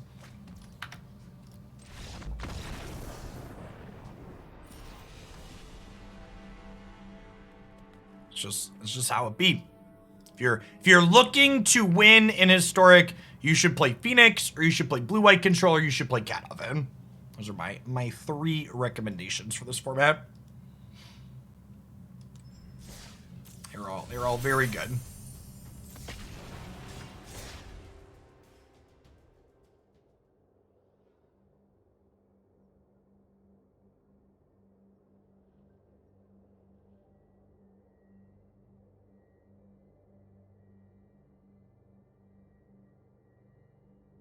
No, I don't think the Niv deck's actually very good. I think I'd put it in a similar category to this deck that I'm currently playing, and like, if you told me, Jeff, I love playing 5-color Niv, can I play it? I'd be like, yeah, it's fine. You could play it. If you asked me, should you play this deck based on pure power level, I'd be like, nah, probably not. The squirrel decks are fine too. Or the squirrel deck is closer in power level to those first 3 I mentioned than anything else.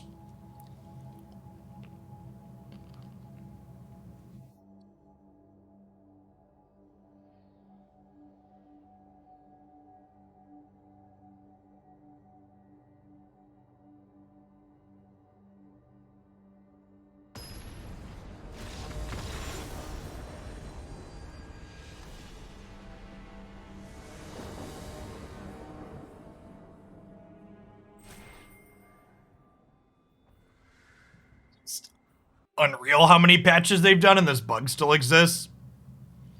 Any of those 3 decks need a nerf in the near future.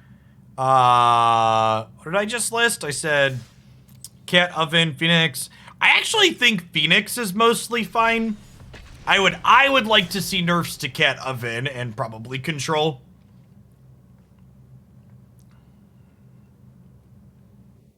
Cat Oven is especially offensive because it's tedious to play against.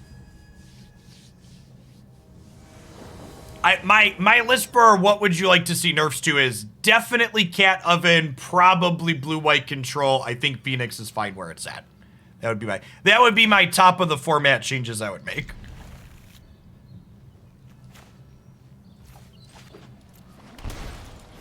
I think you could make an argument for Expressive Iteration should just be nerfed. I agree with that. I think Expressive Iteration is a card It's just kind of missed on power level and should be readjusted. Speaking of cat oven.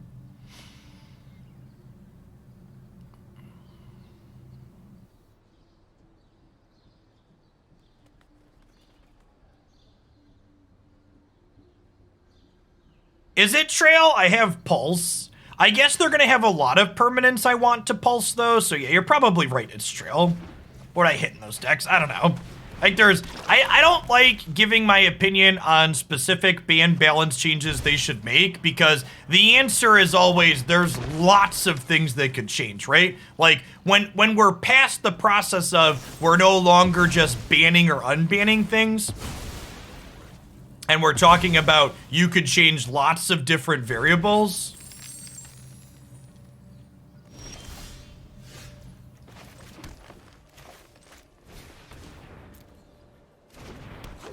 Notable that this opponent is not playing Lurrus in this food variation. So they're going to have 3 and 4 mana spells. Binding of the Old Gods potential here. Yeah, it's also not my job to fix things. So big true.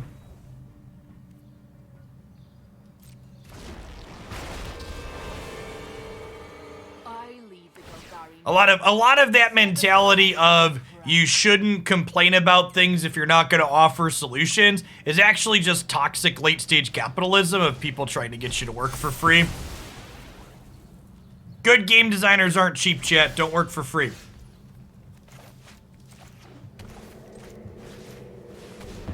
We get to pulse the goose and then kill the Vraska here. What's going on, Bang? Thanks for the over 3 years. Thanks for the tier 2. Welcome back.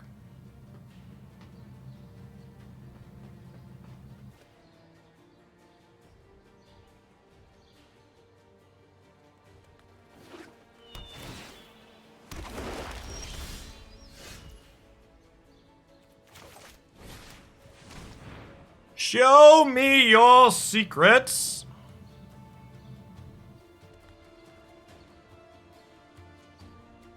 I agree, Bob. I think gamers in general tend to be bad at offering solutions.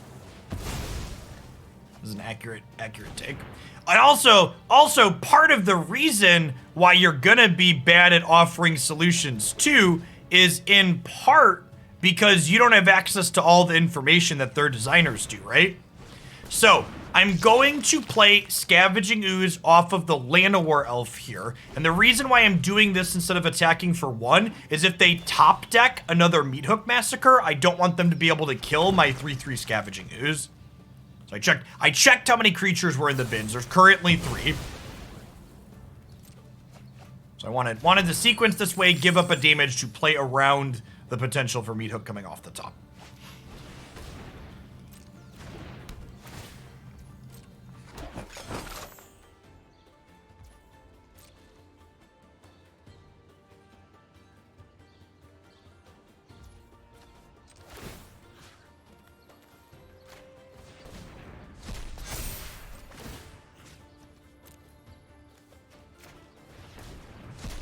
Good argument, but you made a minor grammatical error, so I'm gonna tell you it's all wrong, dude.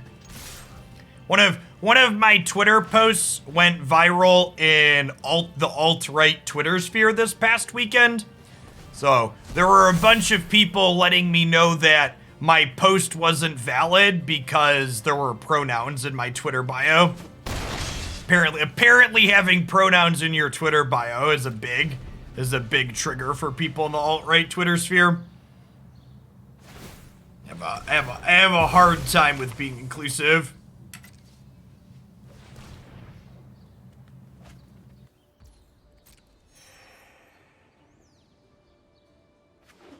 Yeah, I think today was actually the first time I've ever blocked 4 digits worth of people in a single day.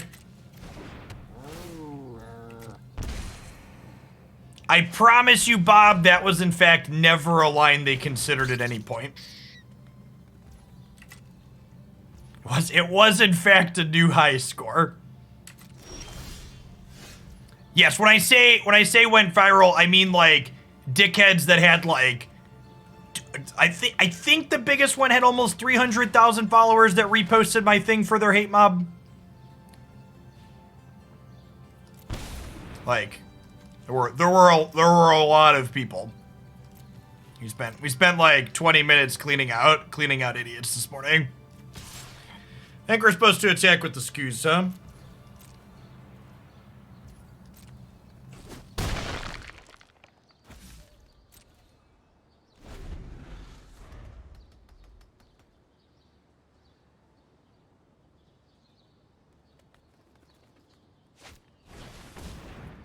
Ooh, probably buried at this point.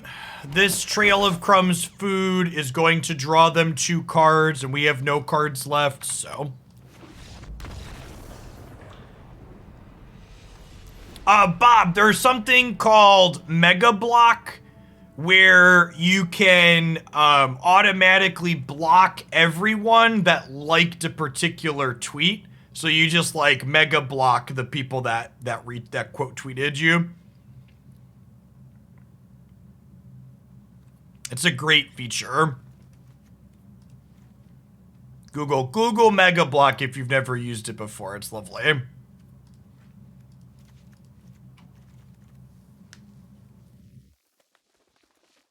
I think we're supposed to leave discard spells in this matchup because they have so many high impact cards.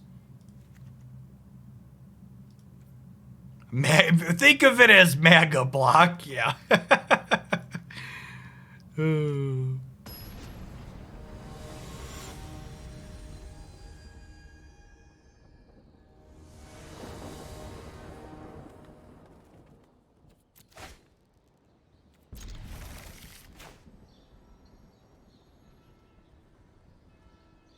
Mega Block is how people end up salty. They're like, I got blocked by Jeff, but I've never tweeted at him. It's like, well, someone tweeted something at me that was harassment, so I blocked that person and everybody that liked their tweet that was harassing.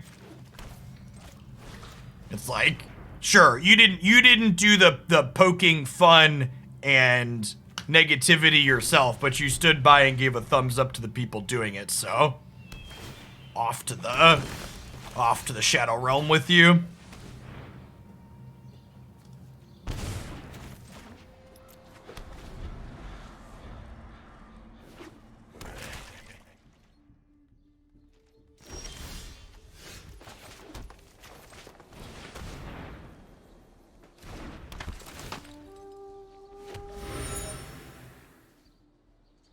They've never tweeted. Why do they tweeted at you? Why do they care if they blocked you? The same reason people care if they get timed out in Twitch chat. They're incredibly entitled and think they deserve my time and my eyeballs.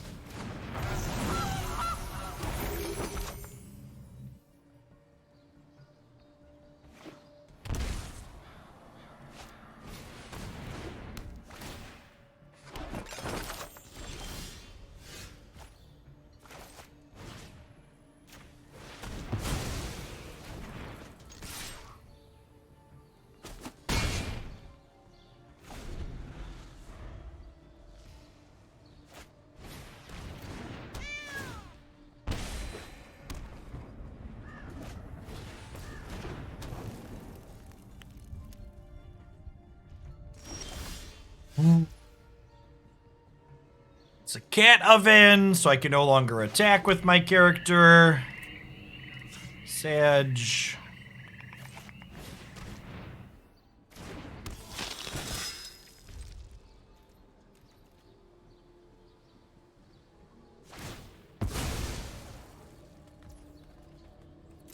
The long and short of my post-flight forward was I suggested that people who are anti-vax are a negative drain on society, and society has the right to tell people who are anti-vax to fuck off.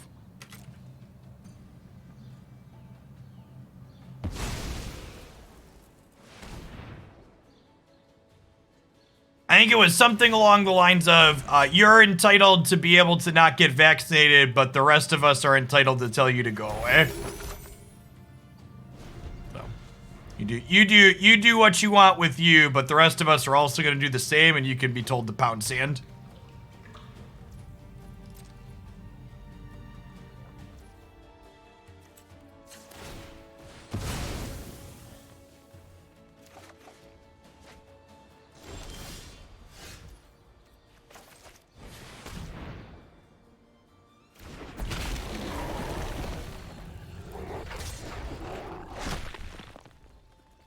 leave these back on defense for now. They have this creature land. Only one of them would get through the cat anyways. This at least can't be blocked by the cat. We've got that going for us. Vaccinations are a hill people are choosing to die on right now because their propaganda machine has told them that vaccines are bad. Never mind the fact that we've had vaccines with boosters and vaccines that you take as children that have been required for military service, have been required to go to public schools in the United States for literal decades. This new one was something that the GOP and the right could latch onto as a political issue to rally their base around. So they threw away the idea of public health to create a new enemy for people to be upset with.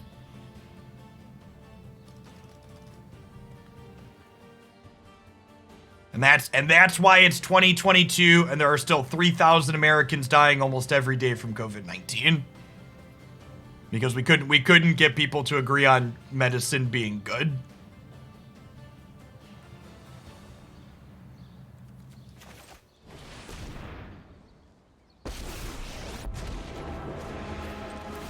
I bring order. Yeah, I'm pretty much at the point with you, Bob, where I'm like, if they're killing their own people, it's like whatever, it's on them. But also at the same time, like, as they're dying, they're going to the hospitals that everybody else uses, right? So like, what if I have a heart attack or I get in a car accident while going to pick up my kids from school? Like, people that are in the ICU on ventilators, they refuse to get a COVID vaccine, are taking up the same beds other people would use for medical issues that can't be prevented with a little shot. That's the problem with it. These people, unvaccinated people, are dying out at incredibly higher rates than people who are vaccinated because the vaccines work. But while those people are dying, not only are they putting immunocompromised people and people like my daughter, who's too young to get vaccinated, at risk, but they're also taking up medical resources that we need for other things. People didn't stop having strokes and heart attacks when COVID started. I'm good at what I do. And what I do is win. Being ruthless has its reward. I'm gonna go ahead and move on from this topic now because I know we can talk about it endlessly because there's a lot of it going on. Just remember, if you're a subscriber and you want to chat about topics of all sorts, whether it's gaming or politics or COVID, there's channels for everything in the Discord server, and I'm active in a lot of them. So. How long have we been playing? This is going to be the last match with this deck. We've been playing it for about 2 hours. We're going to shift over to some alchemy after this. Let's draw a card and see what we get. That's a good one. Dire times call. Do I need to Maelstrom Pulse the Vraska here is a real question. I probably don't, right? I probably don't. I think we can just attack her with this questing beast, right? Well, I'm definitely killing either the trail or the oven.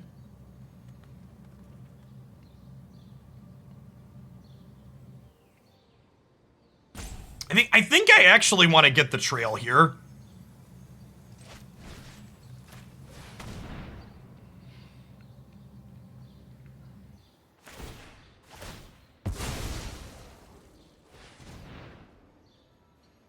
I don't know if I can kill them before the trail generates enough card advantage to win the game. Is the problem here.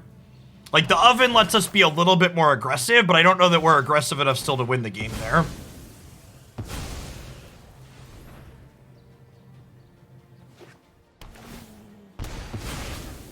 Someone asked how I feel about this deck versus the current meta decks. I think this matchup is hard, but not unwinnable. I think the blue-white control matchup is decent for you, and I think the Phoenix matchup is close. I think you're ahead against the squirrel deck though, so I think overall you're kind of fine. There's a lot of more random decks in the format that you're gonna die to though.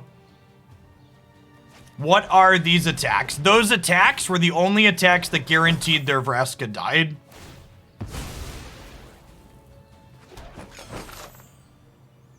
Scavenging Ooze is only an answer to Cat, assuming I have enough green mana to make up for the amount of food they have. And I'm kind of choked on lands at the moment.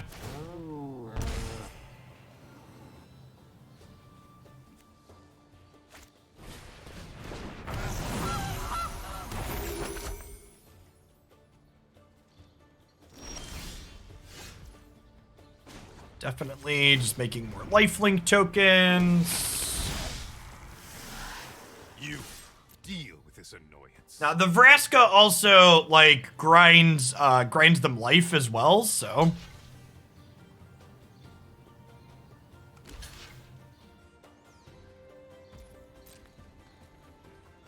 Yes, graveyard hate that isn't like Grafdigger's single target graveyard hate or graveyard hate like Tormod's Crypt and Lantern tend to be very bad in the face of Witch's Oven.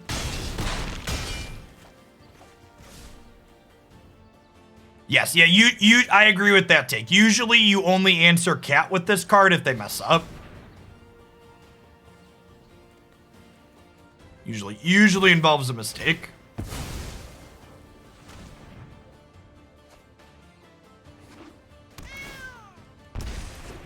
They blocked the vampire chat because they sacrificed the blocker, which denied me the life link. Because I think their route to winning this game is draining me out. Which is why we're playing the Scavenging Ooze, so we can gain a couple of points of life at a pinch here.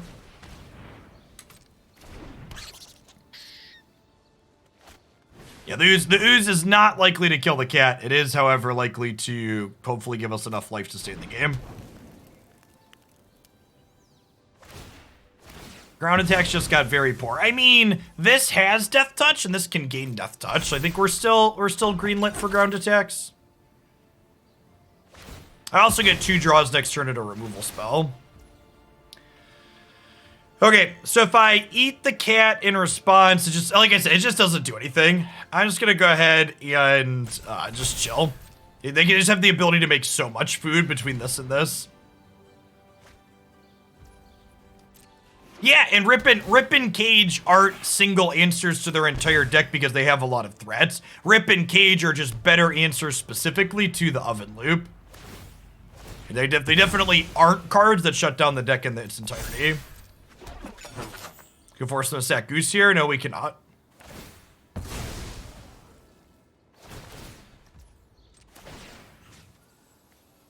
It's gonna eat their non-cat creatures here and gain 2.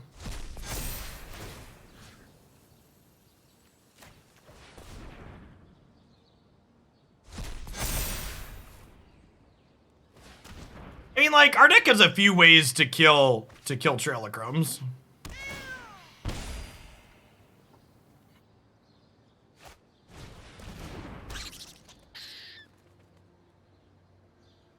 I'd really like to know who was the one that made the decision, like, okay, we're finally gonna rebalance historic cards. Teferi Time Raveler gets to be the first one. Let's get him unbanned.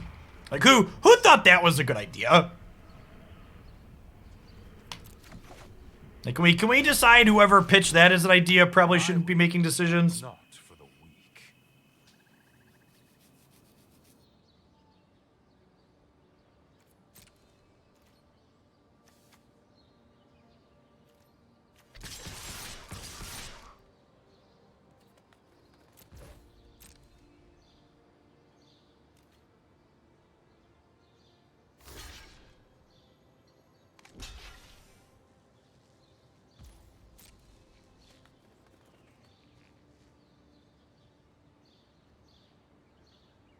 All right, we're gonna gain 4 from these vampires here. They're gonna take 8 down to 6.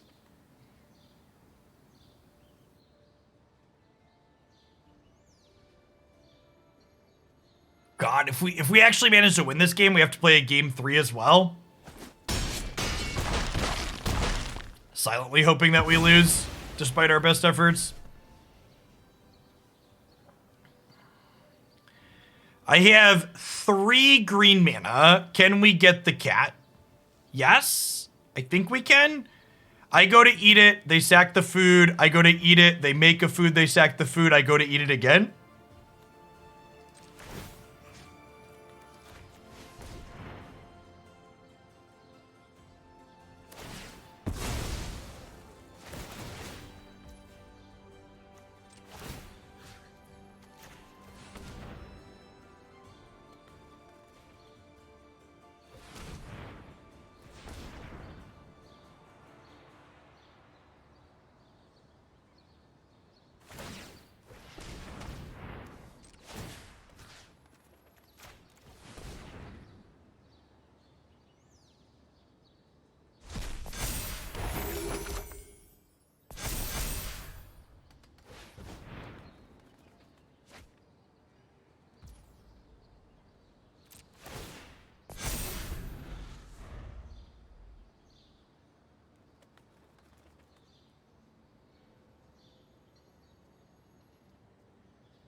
Questerson trades with their bigger squirrel.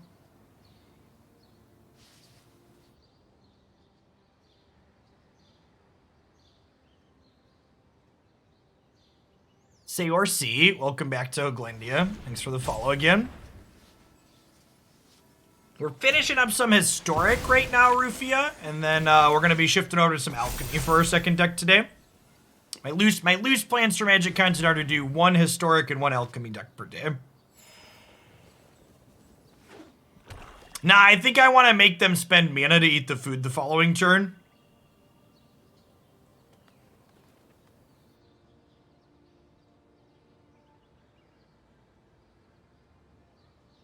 Nah, I think I'm just gonna pick Windmagus. I don't have enough Alchemy decks picked out.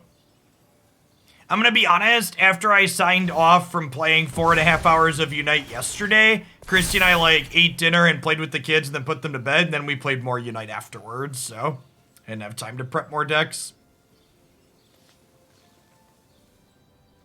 I might have a tiny addiction. Hey, thanks for the primacy, Orz. I'm glad you enjoyed the YouTube stuff. I appreciate you keeping me around. Do we have any creatures left in graveyards? We do not. Oh, we have 1. Let's plus Sorin and see what we get. Could be a removal spell on top. We'll decline that. Blood for knowledge. A fair trade. Do I want to attack with Scavenging Ooze? I think the answer is no. What inspired me to start playing Unite in the first place? It was the Pokemon IP.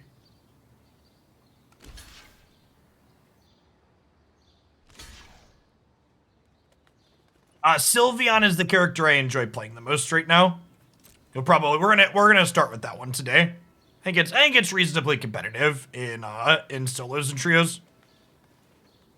It's not quite good enough on 5 stacks, but it's good with randoms.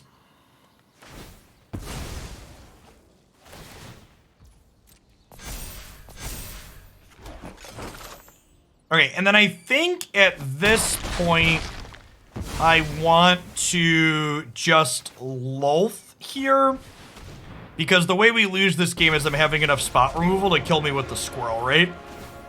I guess Meat Hook Massacre is a bit of a concern, but if they Meat Hook my board, their squirrel will also be shrunk enough that it can't kill me.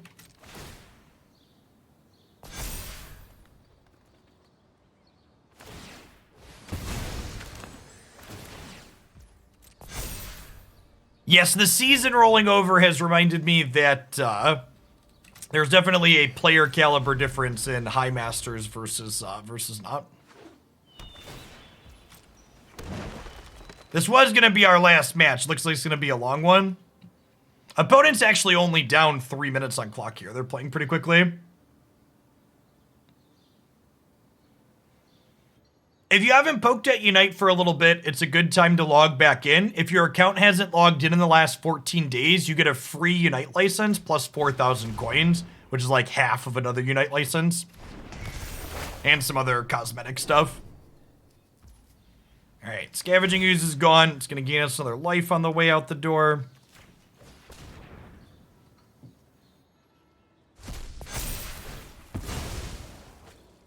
They are sick of the Scavenging Ooze's stuff. Power is for annihilation. They have a Meat Hook here. They can crack us for a bunch, because they can sack this to make a thing, make this an 11. They can Meat Hook for 1, clear these, and then hit with this.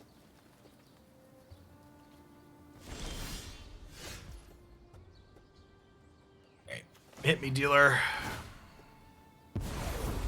Go on, run. But we will catch you. We will catch you.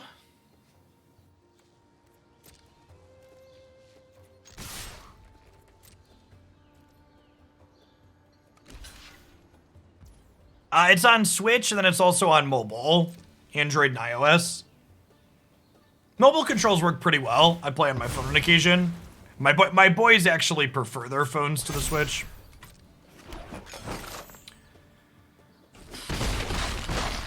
Alright, we're back up to 19 is pretty good. I think we just make a vampire friend, play a scavenging ooze out, and pass the turn. You will serve me well. You know, I should have done this before I played the Skoos.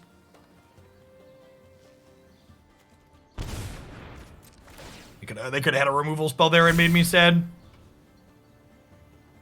Yeah, when I play on mobile, I prefer to play on my iPad as opposed to my phone screen.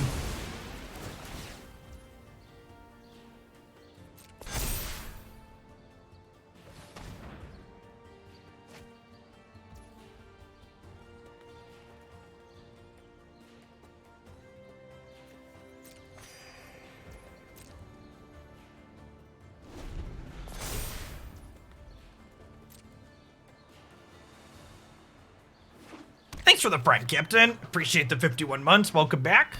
And Gully, thanks for the 21. Yeah, I guess a good comparison of how much free stuff the Unite is for Magic players, it's like if Wizards gave you, like, 15 free booster packs if you hadn't logged in 2 weeks.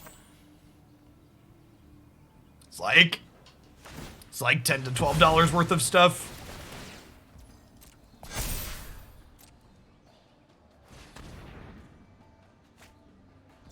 I actually find the aiming to be pretty reasonable the more you practice. It's very different than using a keyboard and mouse, but it's definitely a developed skill.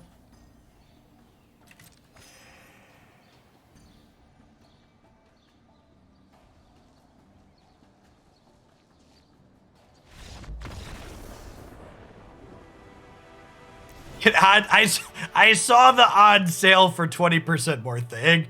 It made me LOL. All right.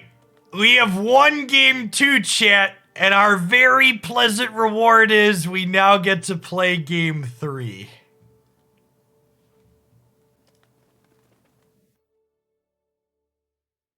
We get to play game 3! Yeah, happy!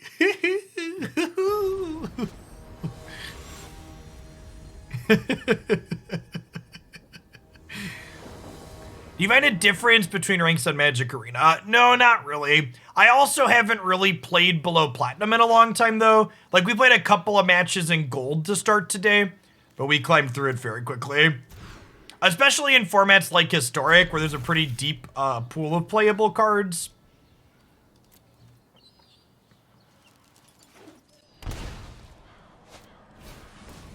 We do have a very wonderful Lord Windgrace shirt. And if you'd like to get a Lord Windgrace shirt of your own, be sure to check out Coalescence Apparel. Their stuff is great.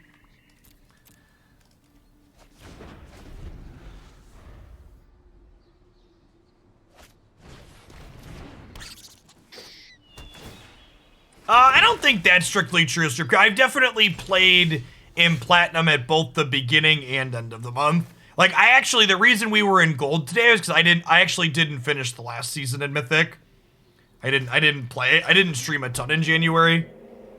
I took like half a week off, and then I did a couple of 4-day work weeks.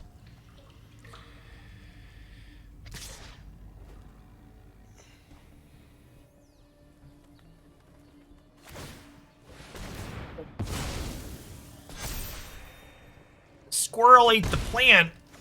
Feels fitting. I think best of 1 versus best of 3 opponents are notably different average skill. No, I don't think so. I think, and this, I know this sounds elitist, but I'm gonna justify it. I think there's less room for skill expression inside of best of 1 Magic in general compared to best of 3. Because in my opinion, the most skill testing parts of Magic are sideboarding and how you mulligan. And you don't get to make intelligent mulliganing decisions in game 1s, and you don't get to sideboard in game 1s. I think those are the hardest things to do in this game. You just don't get to do them in that game mode. And maybe other people find mulliganing really easy and find sideboarding really easy, but for me personally, I think those are the hardest things Magic has to offer, and best of 1 doesn't offer either of them. Esports Liker, thanks for the follow. Well, not only is the coin flip heavier in best of one because of the multiple games, but one of the ways you get to mitigate coin flip variance is with intelligent mulliganing decisions. Like, you can not keep hands on the draw against aggro that you would keep against control. So sometimes you just die because they're playing an aggro deck in best of one or game one. And for what it's worth, just so my position is clear, I don't think there's anything wrong with enjoying best of one. It just doesn't tickle my brain the same way best of three does, because it's missing those key features. I think I'm going to go ahead and exile the Cauldron Familiar here in response to this. They get to make with the Goose, but it forces them to use their thing for the turn.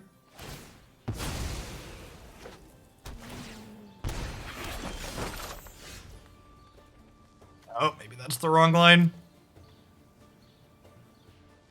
Oh, you know what? I think that was actually wrong. I think I'm supposed to let the first food get made and then eat it in response to them bringing it back. It's probably the better line.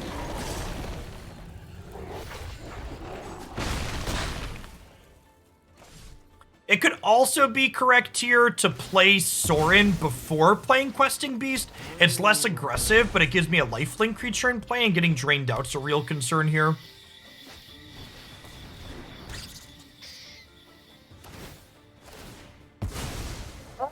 Actually, best of one doesn't have match timers, so technically best of three matches can be shorter than best of one matches.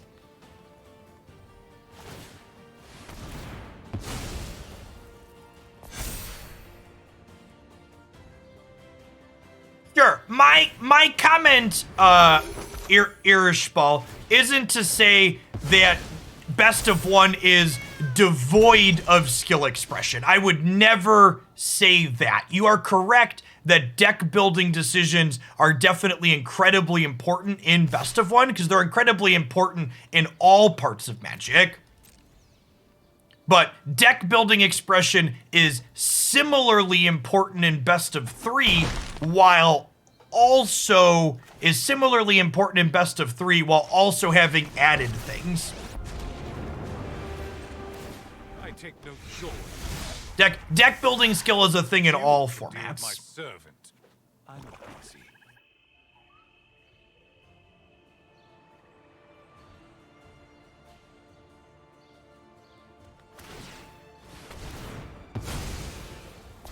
So the squirrel being another source of card advantage too.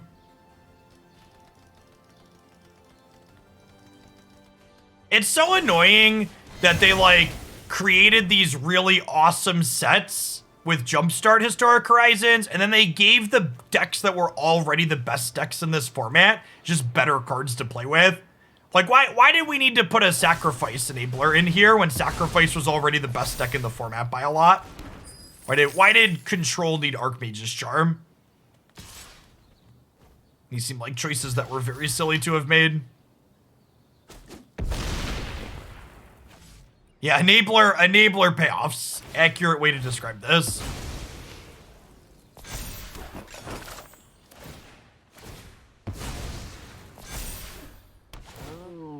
And we draw a removal spell. We can, okay. Land.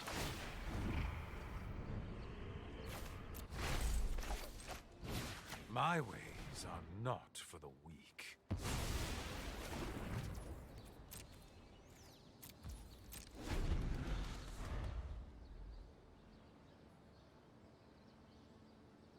Just made a vampire chat. Maybe their last couple of cards are bad.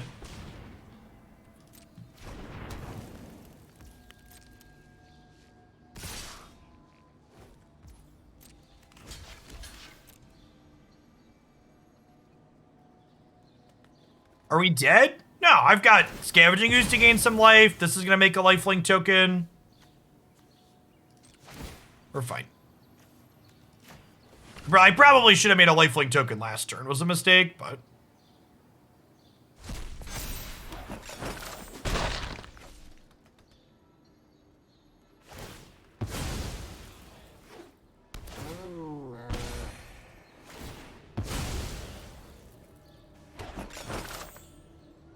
Yeah, Bob, we talk about the prices of houses and the markets and stuff a good bit on this channel when we're talking about just life in general.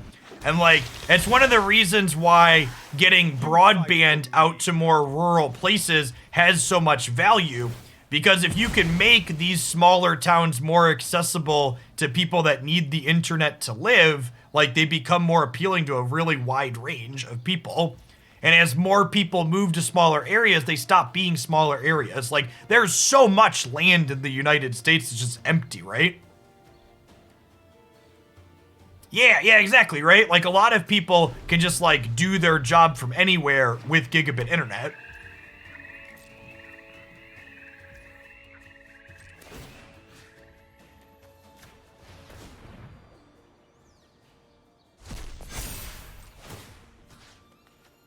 Remember, chat, fiber in your internet is part of a healthy diet.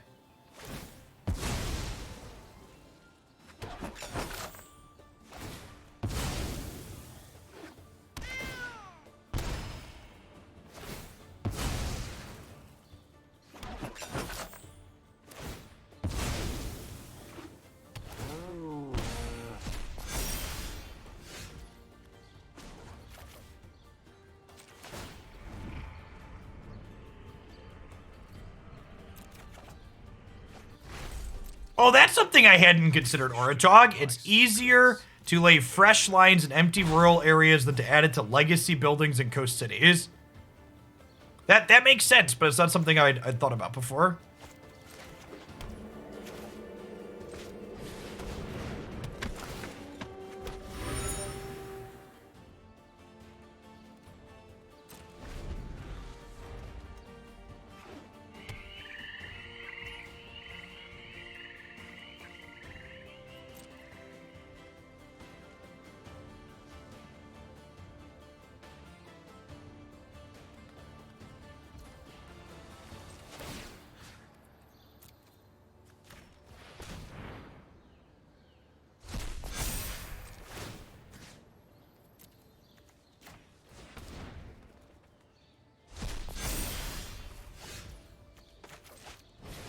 Driving in my questing beast, beep beep.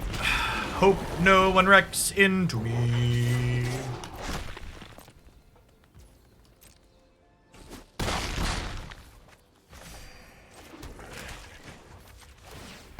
Wallow in darkness, then.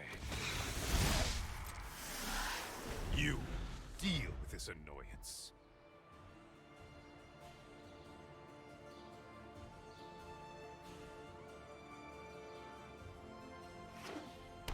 Chat. They have 2 ovens and 2 cats. The attacks didn't matter.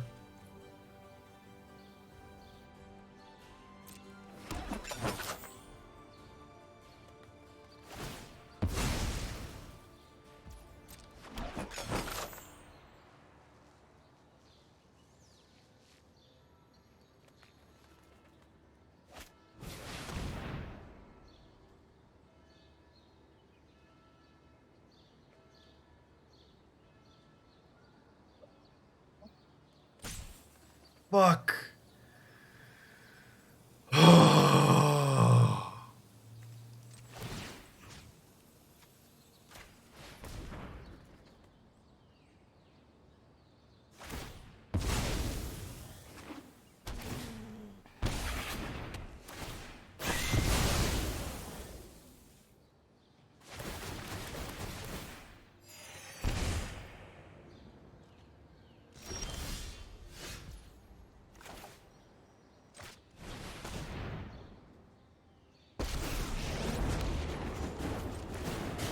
I bring all broken. I bring my own army. I have regrets not conceding this match game 1, but I'm pot committed at this point. So, we're here we go.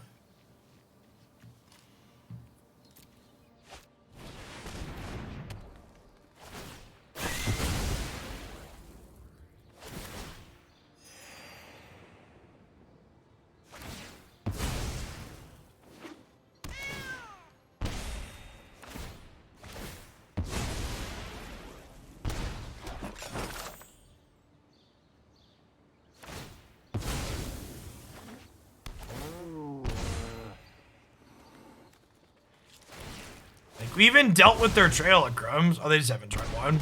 They haven't had Trail of Crumbs this game, so they'll just come rolling off the top. It doesn't matter.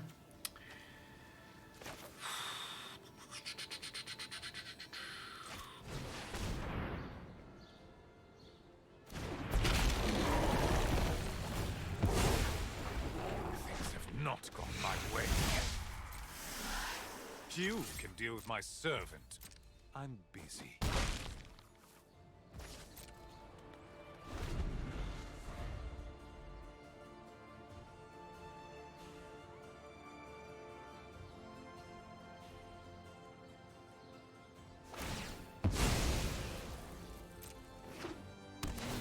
I played one match of Standard.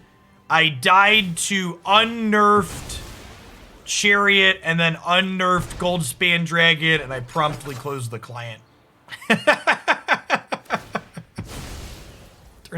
Turns out there's a lot of design mistakes in that format.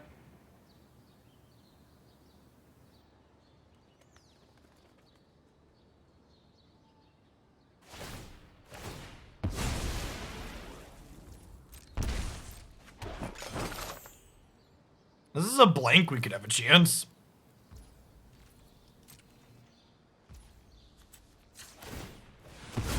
Are we dead when they untap? I don't know.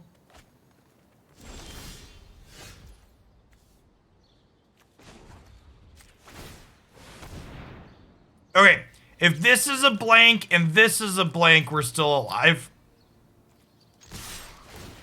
Maybe? Maybe.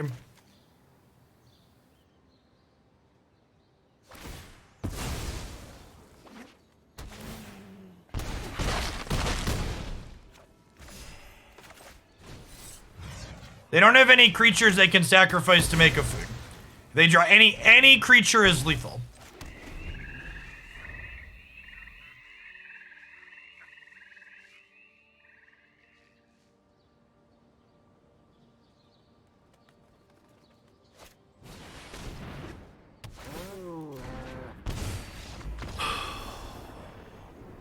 Oh.